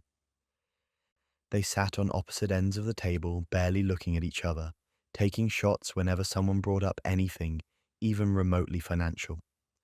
My cousin Amy, their daughter, was doing what most people our age do at family dinners, sitting there scrolling through her phone, nodding occasionally when someone asked her a question, clearly wishing she was anywhere else.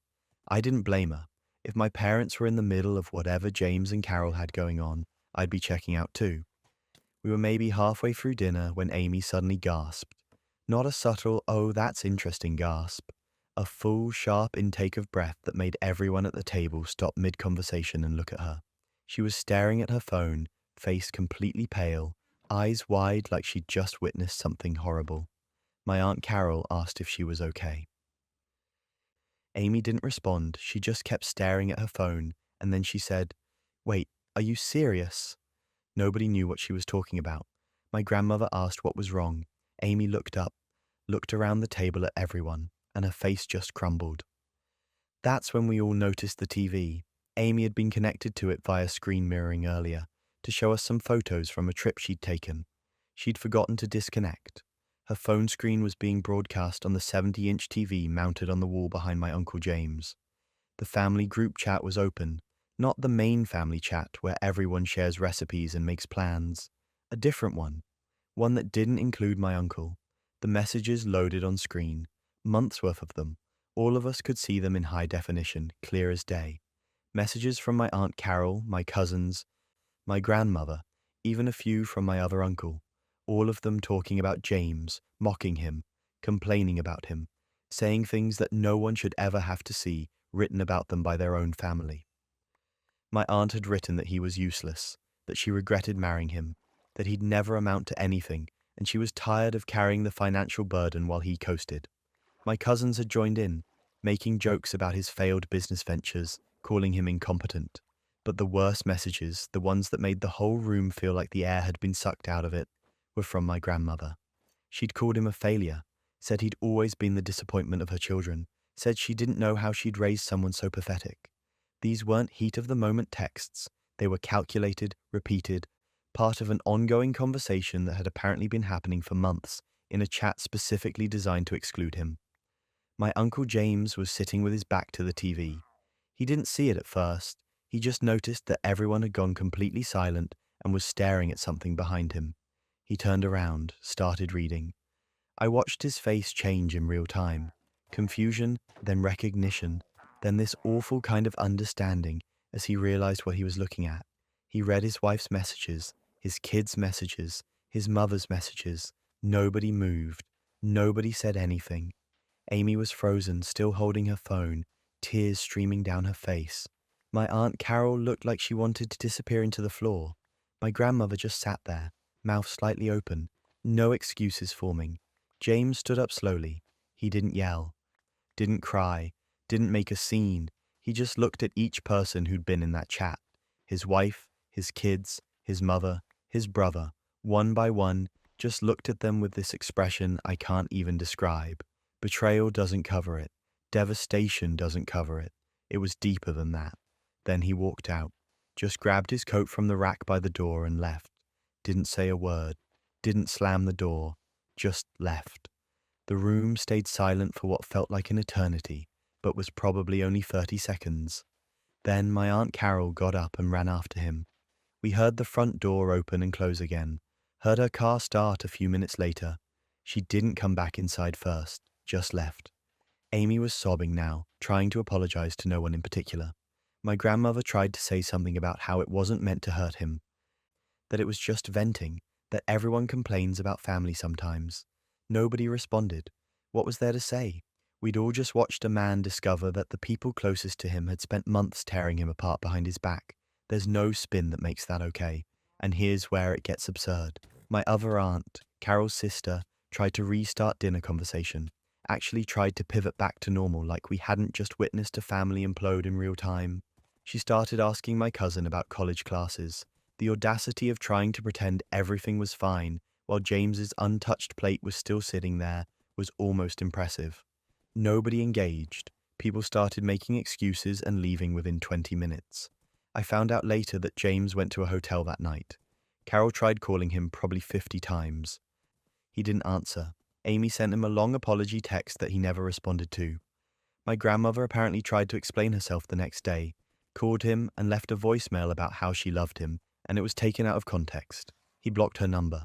James and Carol separated 2 weeks after Thanksgiving. He moved out completely, filed for divorce a month later. The divorce went through faster than anyone expected, probably because Carol didn't fight it. Guilt, maybe. Or just knowing there was no coming back from what he'd seen. He stopped coming to family events entirely, stopped responding to group messages, stopped acknowledging most of the family existed. I don't blame him. How do you sit across from people at Christmas dinner when you've seen exactly what they think of you when you're not around? Amy tried reaching out several times, wrote him letters, sent emails, showed up at his new apartment once. He was polite but distant, told her he forgave her for the screen mirroring, that it wasn't her fault, but that he needed space from everyone. She said he looked different, older, tired, like something fundamental had broken inside him. My grandmother still doesn't think she did anything wrong. She's told multiple people that families talk, that everyone vents, that James is being overdramatic. The lack of self-awareness is genuinely staggering. She organized the chat, she said the worst things, and she can't understand why her son won't speak to her anymore. The rest of the family fractured after that. Some people sided with James, said what happened was unforgivable. Others tried to downplay it, said he was being too sensitive. Family events are smaller now, awkward. People don't know what to say to each other anymore because we all know what at least some of us are capable of saying behind closed doors. That 70-inch screen share ended our family as we knew it. One accidental broadcast and decades of relationships just disintegrated. And honestly, maybe that's what needed to happen. Maybe a family held together by secrets and mockery wasn't worth keeping intact in the first place. Technology has a way of revealing truths we'd rather keep hidden, which brings me to someone who learned exactly how dangerous forwarded messages can be. I'd been working on this marketing campaign for 3 months. 3 solid months of late nights, weekend brainstorming sessions, research dives that left me cross-eyed, and presentation drafts that I must have rewritten 20 times. This was for our biggest client, the kind of account that could make or break quarterly numbers, and my boss had specifically asked me to lead it. It was a huge opportunity, and I knew if I nailed it, I'd finally be in line for the promotion I'd been chasing for over a year. The campaign was stored on our shared drive, standard protocol for our team, so people could collaborate and give feedback. My coworker Rachel had access like everyone else. We'd worked together on smaller projects before, and I thought we had a decent working relationship. Not friends exactly, but friendly. Professional. She'd occasionally pop by my desk to ask how the campaign was going, and I'd give her updates because I didn't think anything of it. Why would I? We were on the same team. About a week before the big presentation to the client, I noticed Rachel had been unusually quiet. Normally she was chatty, always asking questions or offering opinions on things, but suddenly she was heads down at her desk, barely making eye contact. I figured she was busy with her own projects and didn't think much of it. Then I got an email from our VP's assistant, confirming the presentation date and asking me to finalize the deck. Standard stuff. I was ready. I'd been ready for weeks. 2 days before the presentation, I got another email. This one was different. It was a calendar invite for a meeting with the VP that I wasn't included in. Just Rachel and the VP, scheduled for the following afternoon. No agenda listed. I stared at that invite for a solid minute, trying to figure out why Rachel would be meeting with the VP about anything related to my project timeline. I told myself it was probably unrelated. Maybe her own work, maybe something administrative. But this uncomfortable knot formed in my stomach that I couldn't quite shake. The next day, I found out why. I ran into the VP in the hallway after the meeting had already happened. He stopped me, smiled, and said he wanted to thank me for being such a great team player. Said it was generous of me to let Rachel take the lead on the presentation, since she'd apparently worked so hard on the campaign. My brain short-circuited. I asked him what he meant. He looked confused and said Rachel had just presented the entire marketing campaign to him in their meeting, that it was impressive work, and that he'd already scheduled the client presentation with her as the lead. He was announcing her promotion next week. I stood there in that hallway, trying to process what I'd just heard, and I couldn't even form words. Rachel had stolen my project. She'd taken 3 months of my work, copied it from the shared drive, and presented it to the VP as her own. And he believed her. Why wouldn't he? She delivered a polished presentation with all my ideas, all my research, all my creative direction, and slapped her name on it. I wanted to scream. I wanted to march into the VP's office and tell him exactly what happened. But I knew how that would look. Bitter coworker upset about someone else's success. Sour grapes, no proof, just my word against hers. And Rachel had already secured the win. She'd gotten the meeting, delivered the presentation, and earned the praise. Anything I said now would just sound like jealousy. But here's where it gets absurd. A few weeks earlier, Rachel and I had been messaging on Slack late one night. She'd been at some happy hour, clearly a few drinks in, and started venting about how stressed she was. She said she was struggling to come up with ideas for her current project, that everything she pitched to our boss got shut down, and that she felt like she was falling behind. Then she sent me a voice message. Actually, she sent me 3 voice messages, because apparently typing was too much effort at that point. In those messages, she straight up admitted she couldn't come up with anything good. Said her brain was fried and she was worried she was going to get passed over for promotion again. Then, and I remember this part very clearly because it felt weird even at the time, she asked if she could borrow some of my ideas. Not collaborate, not get feedback, borrow. Like ideas were library books you could just check out and return. I'd laughed it off, told her to get some sleep, and that she'd feel better in the morning. She thanked me, said I was the best, and that was the end of it. Or so I thought. I'd archived those messages because I archive everything. It's just a habit, keeping my Slack organized, making sure I don't lose important conversations. I didn't think I'd ever need them for anything. Until now. I went back into my archive messages, found the conversation, and there they were. 3 voice messages of Rachel, slightly slurred, admitting she had no ideas and asking to borrow mine. I downloaded them. Then I pulled up every time-stamped version of my campaign documents from the shared drive. Every draft, every edit, every iteration, all with my name and my timestamp, showing I'd created and modified them over the past 3 months. I compiled everything into a single folder, screenshots of the Slack conversation, the voice messages, the document history, and wrote up a timeline of exactly what had happened. Then I sent it all to HR with the subject line, Urgent Intellectual Property Theft. I didn't CC anyone, didn't send a courtesy heads up to my boss or the VP, just sent it straight to HR and waited. The knot in my stomach from earlier was gone. I felt weirdly calm. I'd done my part. Now it was up to them. HR responded within 2 hours. They wanted to schedule a meeting with me for the next morning. I agreed. That night, I didn't sleep much, but it wasn't from anxiety. It was anticipation. I knew what I had. I knew it was airtight. Rachel could deny it all she wanted, but there was no explaining away her own voice, admitting she had no ideas and asking to use mine. The meeting with HR was straightforward. They asked me to walk them through everything, which I did. Showed them the voice messages, the timestamps, the document history. They took notes, asked a few clarifying questions, and thanked me for bringing it to their attention. They said they'd be conducting an investigation and that I shouldn't discuss it with anyone in the meantime.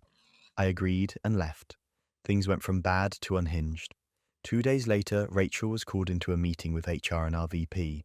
I wasn't there, obviously, but I heard about it later from someone who'd been nearby and overheard the aftermath.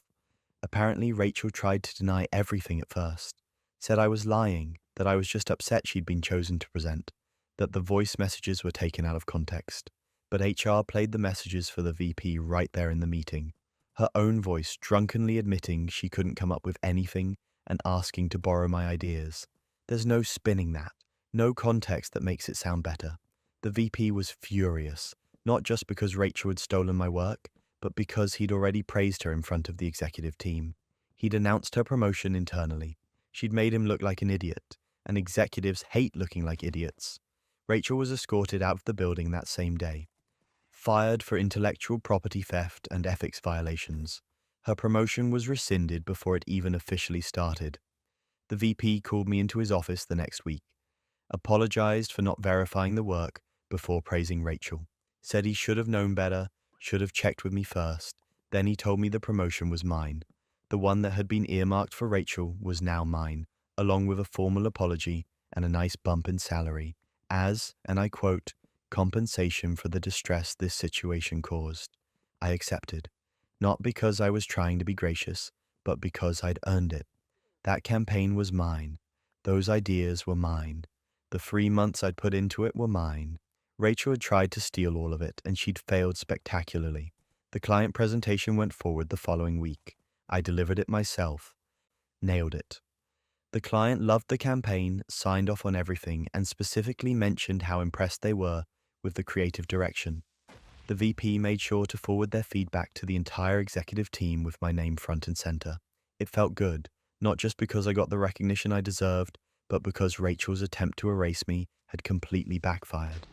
I still think about those voice messages sometimes, how she probably forgot she even sent them, how a few drunken confessions became the evidence that ended her career at the company. It's almost poetic. She gave me exactly what I needed to prove she was a fraud, and she didn't even realize it. People ask if I feel bad about getting her fired. I don't, not even a little. She didn't make a mistake. She made a calculated decision to steal months of my work and pass it off as her own. She looked me in the eye every day, knowing what she was planning to do, knowing she was going to take credit for something I built from scratch. That's not a lapse in judgment. That's intentional betrayal. Karma isn't just real. It's time-stamped, archived, and forwarded with a paper trail. Workplace revenge is sweet, but nothing hits quite like realizing your roommate, the person you trusted with your home, was plotting against you the whole time. I'd been living with my roommate Taylor for about 8 months when things started getting weird with our landlord. We'd always had a decent relationship with him, nothing amazing but professional enough. Then, out of nowhere, he started sending me these terse emails about noise complaints. Late-night parties, loud music, people shouting in the hallways, the kind of stuff that gets you evicted if it keeps happening. The problem was, I hadn't done any of it. I work early mornings. I'm in bed by 10 most nights because I have to be up at 5:30 for my commute. I'm not throwing rages on a Tuesday. I'm not even throwing rages on weekends because I value sleep more than I value socializing. So when the landlord kept insisting that complaints were coming in about my unit, I was completely baffled. I told him it wasn't me, that there must be some kind of mistake, but he just kept sending the same warnings. Taylor was super sympathetic about the whole thing. They'd sit with me at the kitchen table while I stressed about it, telling me how unfair it was, how the landlord was probably just looking for an excuse to raise rent or kick us out so he could charge more to new tenants. Taylor even suggested we should both just move out and find a new place together, somewhere with a better landlord who wouldn't harass us over complaints that didn't make sense. It sounded reasonable. I was tired of the stress, tired of defending myself against accusations I couldn't explain, so I agreed. We started looking at apartments, talking about what we wanted in a new place, making plans. Then I got the eviction notice. Certified mail, official letterhead, the whole thing. It cited specific dates and times when noise violations had occurred. I looked at the list and my stomach dropped. Half of those dates I hadn't even been in the apartment. I'd been out of town visiting family, crashing at a friend's place, working overnight shifts that kept me at the office. There was no way I could have been responsible for noise complaints on nights when I wasn't even in the building. I called the landlord immediately and told him I could prove I wasn't there. He sounded skeptical but agreed to look into it. I requested the building's security footage for those specific dates. Our building has cameras in the lobby and hallways, nothing fancy but enough to show who's coming and going. It took a few days for the landlord to pull the footage, but when he did, he called me back sounding confused. He said the cameras showed me leaving the building on those nights and not coming back until the next day, but they also showed a lot of other people coming and going from our unit. People I didn't recognize, people carrying bottles, laughing, clearly there for a party. I asked him to send me the footage. I needed to see it for myself. When the files came through, I sat there, watching in disbelief. Taylor had hosted parties, multiple parties. On nights when I was gone, Taylor had invited a dozen people over, and from the looks of it, those parties had gone late into the night. The footage showed people stumbling out of our unit at 2, 3 in the morning. No wonder there were noise complaints. I confronted Taylor that same night, walked into the living room, pulled up the footage on my laptop, and asked them to explain. Taylor's face went pale. They stammered through some excuse about how they didn't think it was a big deal, that it was just a few friends hanging out, that they didn't know it would cause problems. They swore they had no idea the landlord was blaming me for it, said they thought the complaints were just general building stuff and not tied to anyone specific. I wanted to believe them. I really did. But something wasn't adding up. If Taylor didn't know the complaints were about me, why had they been so sympathetic? Why had they suggested we move out together right when the pressure was building? I started digging. I went through Taylor's Instagram. They'd posted photos from those parties, group shots of people in our living room, candid pics of friends holding drinks. I downloaded the photos and checked the metadata. Timestamps, location data, all of it. Every single photo lined up perfectly with the dates on the eviction notice. Taylor had hosted these parties on the exact nights the landlord had cited. This wasn't a coincidence. This wasn't an accident. And here's where it gets absurd. I kept digging. I went back through our text conversations, looking for anything that might explain what was going on. And that's when I found it. Messages between Taylor and their partner, Logan. Messages I wasn't supposed to see, but that popped up on Taylor's laptop one day, when they left it open on the kitchen table. I know I shouldn't have read them. I know. But I did. The messages laid it all out. Taylor and Logan had been planning this for weeks. Logan wanted to move in with Taylor, but our lease didn't allow for a third person without landlord approval, and the rent was already stretched thin between the two of us. So they'd come up with a plan. Taylor would throw parties while I was out of town, generate noise complaints, and make sure those complaints got tied to me instead of them. Once I got evicted, Logan could move in, and they'd split the rent 2 ways instead of 3. I'd be gone, they'd have the place to themselves, and nobody would be the wiser. I actually laughed when I read it, not because it was funny, but because the audacity was almost impressive.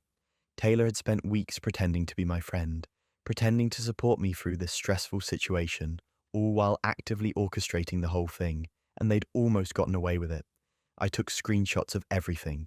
The messages, the metadata from the Instagram photos, the security footage the landlord had sent me.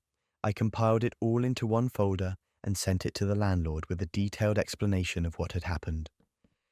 I told him I hadn't been responsible for any of the noise complaints, that Taylor had been hosting the parties and framing me to force me out so their partner could move in. The landlord called me an hour later. He sounded furious, not at me, but at Taylor. He said he'd review everything I sent and get back to me. 2 days later, I got an email. The eviction notice against me was rescinded.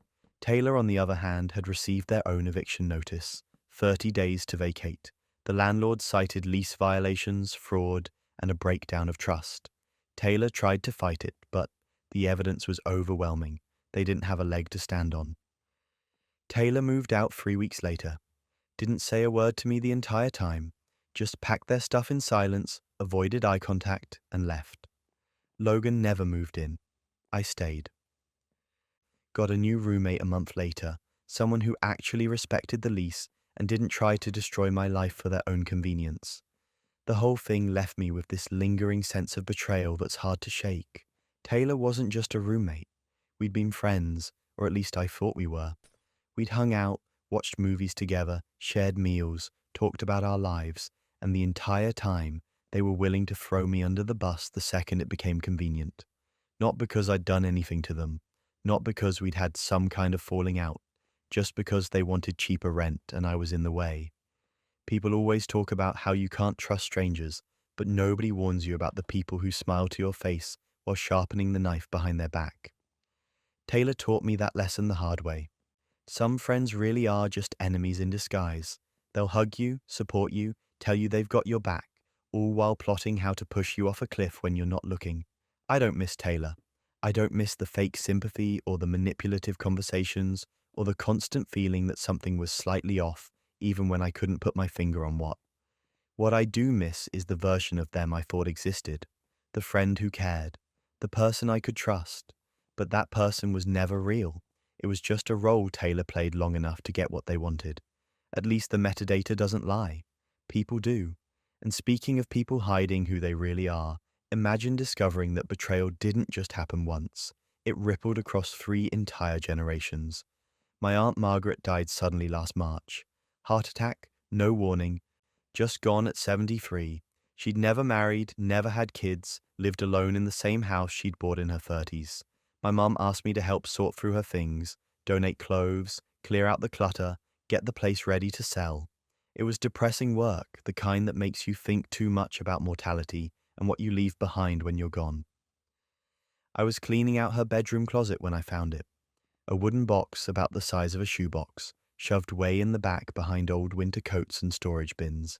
It had a small padlock on it, rusted but still functional.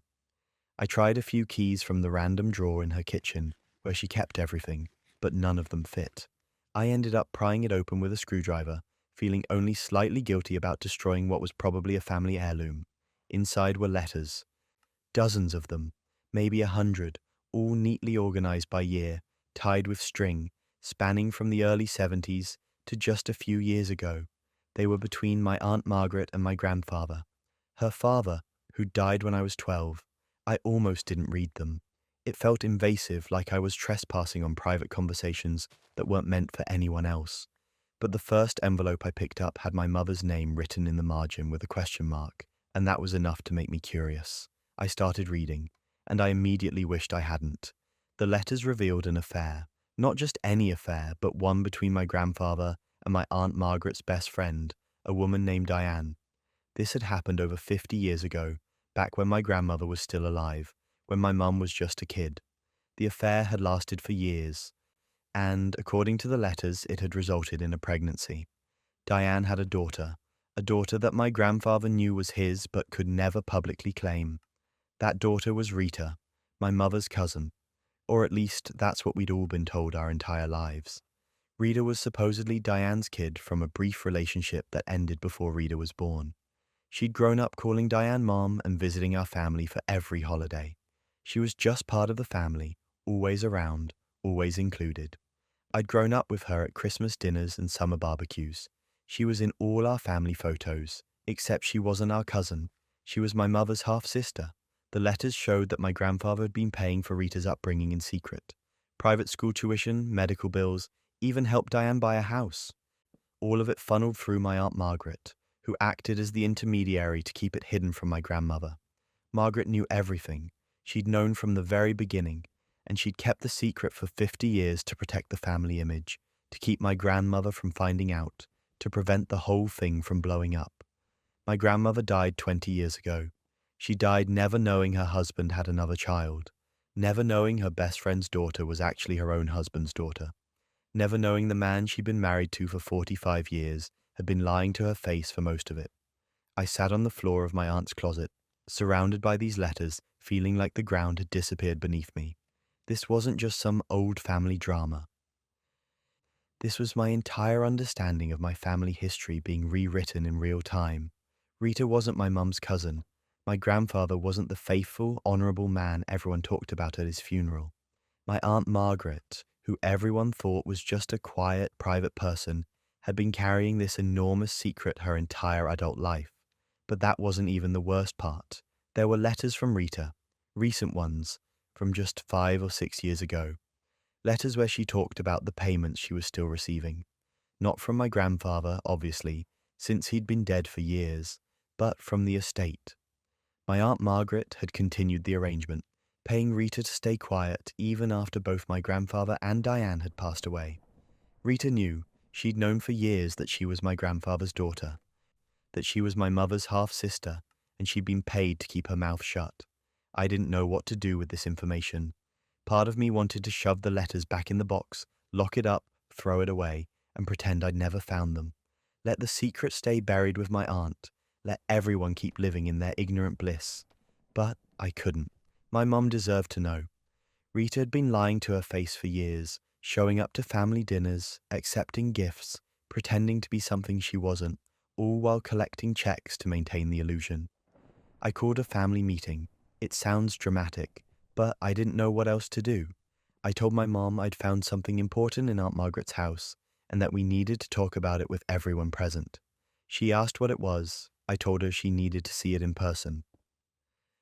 I invited my mom, my uncle, and Rita. I didn't tell them why. I just said it was urgent. We met at my mom's house the following weekend.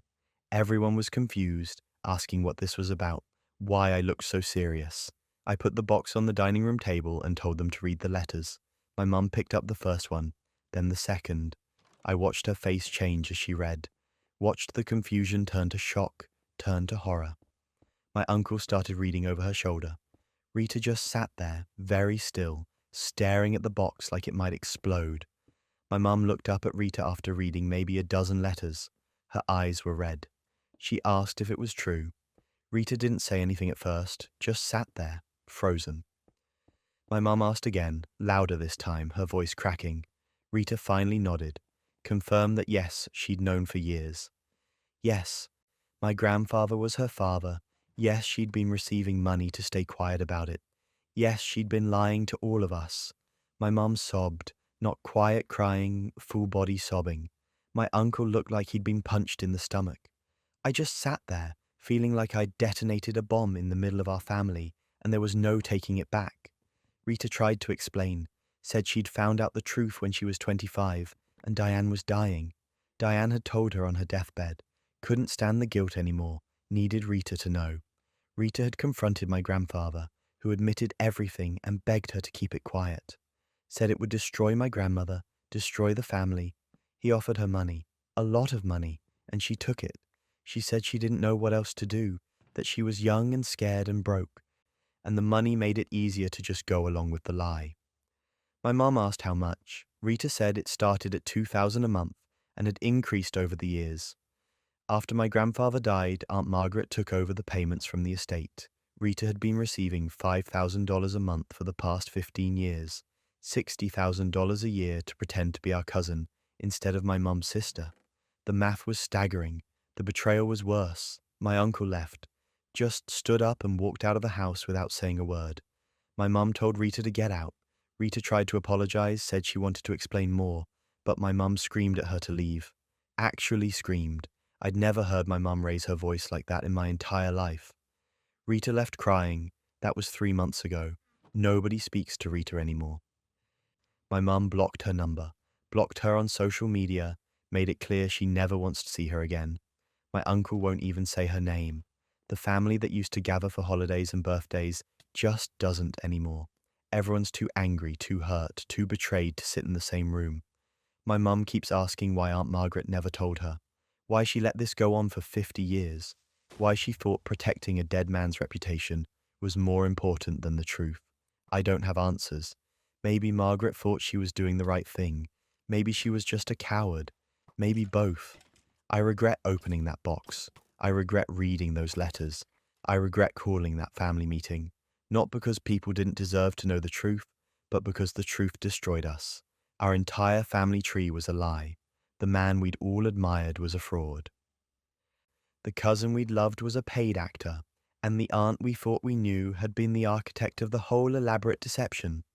Some secrets should stay buried, not because the truth doesn't matter, but because sometimes the truth is a wrecking ball, and there's no way to swing it without demolishing everything in its path. My brother Tom's wedding was one of those events that people spend months planning down to the last detail. The venue was this beautiful historic mansion with gardens that looked like they belonged in a fairy tale. Everything was perfect. The ceremony went off without a hitch. Tom and his bride Jennifer exchanged vows. Everyone cried at the right moments, and we all moved into the reception feeling like we'd just witnessed something really special. The reception was in full swing. Dinner had been served. People were drinking and laughing, and we'd just gotten to the toast portion of the evening. Tom's best man had gone first with the usual funny stories about college and how he never thought Tom would settle down. My dad went next with something emotional about watching his son grow up. Standard wedding stuff. Everyone was smiling, glasses raised, enjoying the moment. Then a woman I didn't recognize stood up from one of the back tables. She wasn't dressed for a wedding, just jeans and a sweater, which already felt out of place in a room full of formal wear. She cleared her throat, and the room gradually went quiet as people realized someone unexpected was about to speak. She introduced herself as Claire, said she was Tom's ex-girlfriend from years ago, and that she had something important to share. I saw security starting to move toward her, probably thinking she was a crasher or about to cause a scene, but she spoke fast, like she knew she only had seconds before someone stopped her. She said, "Tom has a 6-year-old son he's never met because he denied paternity and blocked me everywhere. I'm not here to ruin his wedding. I'm here because my son deserves to have his medical history, and Tom won't respond to any other form of contact." The room went completely silent. Not the polite quiet of people listening to a toast, the shocked, uncomfortable silence of people who just heard something they weren't supposed to hear. Claire held up a photo, a printed picture of a little boy who couldn't have been more than 6 or 7. Even from where I was sitting, I could see the resemblance. The kid looked exactly like Tom did in our childhood photos. Same eyes, same smile, same everything. Jennifer, Tom's bride, had gone completely white. She was staring at Claire, then at Tom, then back at Claire like she was trying to make sense of what she'd just heard. Tom stood up face red and started denying it. Said Claire was lying, that she was clearly unstable, that he had no idea who this kid was. He told security to remove her. His voice had that edge to it, the one he gets when he's backed into a corner and trying to bluff his way out. But Claire wasn't done. She pulled out a folder from the bag she'd brought with her. She started reading from what looked like legal documents, DNA test results showing a 99.9% match between Tom and the boy. Court documents from a paternity suit that had been filed 3 years ago, one that Tom had apparently lost, proof that he'd been ordered to pay child support, orders he'd been ignoring for years. She had it all organized, time-stamped, official. Then came the breaking point. Jennifer stood up so fast her chair fell backward. She didn't say anything to Tom, didn't yell, didn't cry, didn't make a scene. She just grabbed her dress, lifted it so she wouldn't trip, and walked out of the reception hall. Just left, still in her wedding dress, with 200 people watching her go. Her maid of honor ran after her, and a few of her bridesmaids followed. Tom tried to go after her too, but she held up a hand without even turning around, and he stopped, just froze in place like he knew there was no coming back from this. The reception completely fell apart after that. People started whispering, then talking, then leaving. Nobody knew what to do. Do you keep eating cake after the bride walks out? Do you stay and pretend everything's fine? Within 30 minutes, half the guests were gone. The DJ stopped playing music. The servers started clearing tables early. It was like watching a party dissolve in real time. Tom found me in the crowd and tried to explain. Said Claire was exaggerating, that the kid probably wasn't even his, that the DNA test was wrong or faked or something. But I'd seen the court documents. I'd seen the photo of that little boy. And I'd seen the look on Jennifer's face when she realized the man she'd just married had been hiding a child for 6 years. There was no explanation that was going to make this okay. I asked Tom why he never told Jennifer. He didn't have an answer, or he did, but it was something about not wanting to complicate things, not wanting to deal with it, hoping it would just go away if he ignored it long enough. The entitlement required to think you can just pretend a whole human being doesn't exist is honestly staggering. Claire left shortly after Jennifer did. She didn't stick around to watch the fallout. She'd done what she came to do, delivered the information she needed Tom to have, and left. I found out later from Jennifer's sister that Claire had tried every other method of contacting Tom. Emails, phone calls, certified letters, messages through mutual friends. He'd blocked her on everything, refused to engage, and apparently thought he could just run out the clock on his responsibilities. Jennifer didn't come back that night. She went to her parents' house, still in her wedding dress, and according to her maid of honor, she cried for hours. Not because the wedding was ruined, but because she'd married someone she didn't actually know. Someone who'd hidden something this massive, this important, for their entire relationship. She'd asked Tom directly, early on when they started dating, if he had any kids. He'd said no. He'd lied to her face and kept lying for years. The marriage was annulled within a month. Jennifer's lawyer argued that Tom had entered the marriage under fraudulent pretenses by concealing the existence of his child. Tom didn't fight it. What could he say? The evidence was overwhelming. He'd lied, he'd been caught, and now he was facing the consequences. Tom lost everything after that. Jennifer left. His reputation in our family took a hit because everyone sided with her. Even our parents were horrified when they found out he'd been dodging child support for a kid he knew was his. Some of his friends stopped talking to him. He ended up having to deal with the back child support he owed, which had been accumulating interest for 3 years and was now a massive debt, and he still hasn't met his son. Claire made it clear she wasn't interested in forcing a relationship if Tom wasn't going to step up willingly. She just wanted the medical history and financial support her kid was legally entitled to. The whole thing could have been avoided if Tom had just been honest from the beginning. If he'd told Jennifer about the kid before they got engaged, maybe she would have stayed. Maybe she would have understood. Or maybe she would have left then instead of at the altar. Either way, it would have been on his terms instead of this public disaster that humiliated everyone involved. But he chose to hide it, chose to pretend his son didn't exist, chose to gamble that Claire would never track him down, never show up, never force the issue. And he lost that bet spectacularly in front of 200 wedding guests. One toast. That's all it took. One woman standing up and telling the truth Tom had spent years trying to bury, and his entire life fell apart. Sometimes the best revenge really is just giving someone enough rope to hang themselves with. Claire didn't need to embellish or exaggerate. She just showed up with the facts, and the facts did all the work. Public humiliation is devastating, but at least it happens once. What happens when you discover someone's been invading your private space for months without you knowing?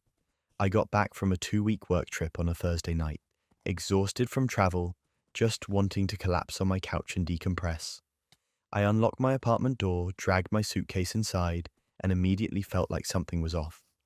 Nothing dramatic, nothing obvious, just this subtle wrongness that made me stop in the doorway and look around. The couch cushions were arranged differently. I'm particular about how I leave things, and the cushions were definitely not how I'd left them. The throw blanket I usually keep folded on the armrest was draped over the back instead. Small things, easy to dismiss as maybe I'd just forgotten how I'd left everything before I left. But then I walked into the kitchen. The fridge was stocked. Not with my food. I'd cleaned out anything perishable before my trip like I always do, left it nearly empty except for condiments and a few basics. Now there was milk, fresh vegetables, leftover takeout containers, a 6-pack of beer I didn't recognize. I opened the fridge and just stared, trying to make sense of what I was seeing. Had someone been staying here? Had my landlord let someone in? I checked the bathroom. There was a damp towel hanging on the rack. I hadn't left a towel out. The shower tiles were still slightly wet, like someone had used it recently. A bar of soap I'd never seen before was sitting in the dish. My toothbrush holder had 2 toothbrushes in it. 2. I lived alone. Then I saw the shoes, a pair of men's sneakers by the door that definitely weren't mine. worn, dirty, just sitting there like they belonged. Like someone had kicked them off after a long day and planned to put them back on in the morning. My heart was pounding now. Someone had been in my apartment. Someone had been living in my apartment. I grabbed my phone and pulled up my security camera app. I have a camera in the living room, one of those basic ones you can check remotely, mostly for peace of mind. I'd never actually needed to look at the footage before. I scrolled back through the past 2 weeks, and what I saw made my blood run cold. A man I'd never seen before had been entering my apartment. Every single day. He'd unlock the door with a key, walk in like he owned the place, and just make himself at home. I watched him sleep in my bed, eat food from my fridge, shower in my bathroom, sit on my couch watching my TV. He'd go through my things, open drawers, look at photos on my shelves. He lived there. For 2 weeks, this complete stranger had been living my life in my apartment while I was gone. The footage showed him leaving the morning I was scheduled to return. He'd packed up his few belongings, cleaned up most of the obvious signs he'd been there, and locked the door behind him. If I hadn't noticed the small details, I might never have known. I called the police immediately. Didn't even think about it, just dialed and tried to explain what was happening without sounding hysterical. They sent 2 officers over within 20 minutes. I showed them the footage, walked them through everything I'd noticed. They watched the videos, took notes, asked if I recognized the man. I didn't. I'd never seen him before in my life. But that wasn't even the worst part. The officers ran the footage through their system and identified him within an hour. Turned out he was my landlord's nephew, and this wasn't his first time pulling this. He had access to a master key for the building, one that opened every unit. He'd been using tenant lease information, travel schedules that people sometimes mentioned in emails to the landlord about maintenance or package deliveries, to figure out when apartments would be empty. Then he'd just move in temporarily, stay for a few days or weeks, live rent-free, and leave before anyone came back. The police said they'd had complaints from other tenants in my building over the past year. Small things going missing, weird feelings that someone had been in their apartments, but nothing concrete enough to investigate. Nobody had security camera footage. Nobody could prove anything. Until now. They arrested him that same night. Trespassing, burglary, a whole list of charges I didn't fully process, because I was still trying to wrap my head around the fact that a stranger had been sleeping in my bed for 2 weeks. The officers told me I'd need to give a statement, that there would likely be a court case, that other tenants who'd been affected might reach out. I nodded along, but I wasn't really hearing them. I just kept thinking about him going through my things, using my shower, eating my food, existing in my space like it was his. The landlord tried to downplay it at first, sent me an email the next day saying his nephew had some issues, that it was a misunderstanding, that he'd make sure it never happened again. I forwarded the email to my lawyer, who I'd hired immediately after talking to the police. My lawyer sent back a response that was basically a legal middle finger, outlining exactly what the landlord was liable for and what kind of settlement I'd be expecting for the violation of my privacy and the trauma of discovering someone had been living in my home without my knowledge. The landlord changed every lock in the building within a week, sent out a mass email to all tenants apologizing for the security breach and offering to install additional locks or security measures at his expense. Several other tenants came forward with their own stories after that, and it turned into a whole thing. Class action lawsuit, settlements, the landlord's nephew facing multiple felony charges. It was a mess. I moved out immediately, broke my lease, didn't care about the penalties, just wanted out of that apartment. I couldn't sleep there anymore. Every time I closed my eyes, I pictured him walking through my door, sitting on my couch, lying in my bed. I'd scrubbed everything, thrown out the sheets, the towels, anything he might have touched. But it didn't matter. The violation wasn't physical. It was psychological. Knowing that my home, the one place that's supposed to be safe and private, had been invaded so completely by a stranger I never even knew existed. I'm in a new place now. Different building, different landlord, better security. I have 3 locks on my door and cameras in every room. I check the footage obsessively even when I'm just gone for a few hours. My friends think I'm paranoid. Maybe I am. But they weren't the ones who came home to find out someone had been living their life while they were away. The thing that haunts me most isn't even the big stuff. It's the small details. Did he read my mail? Did he go through my closet? Did he look at my personal photos, my documents, my journals? I'll never know. And that's almost worse than knowing. The uncertainty, the violation of not just my space, but my privacy, my sense of security, my ability to feel safe in my own home. Some invasions can't be undone. You can change the locks, move to a new place, install every security measure available. But you can't erase the knowledge that it happened, that someone saw you as so insignificant that they felt entitled to just step into your life and wear it like a costume for 2 weeks. I still think about him sometimes. Wonder if he's in jail or if he got out. Wonder if he's doing it to someone else in a different building, a different city. Wonder how many other people are living in homes that aren't really theirs anymore because someone like him decided their privacy didn't matter. I hope I never find out. Sweet dreams, everyone. And remember, sometimes the wildest stories aren't fiction. They're just life being absolutely unhinged. If you made it through all 15 of these disasters, you're braver than most.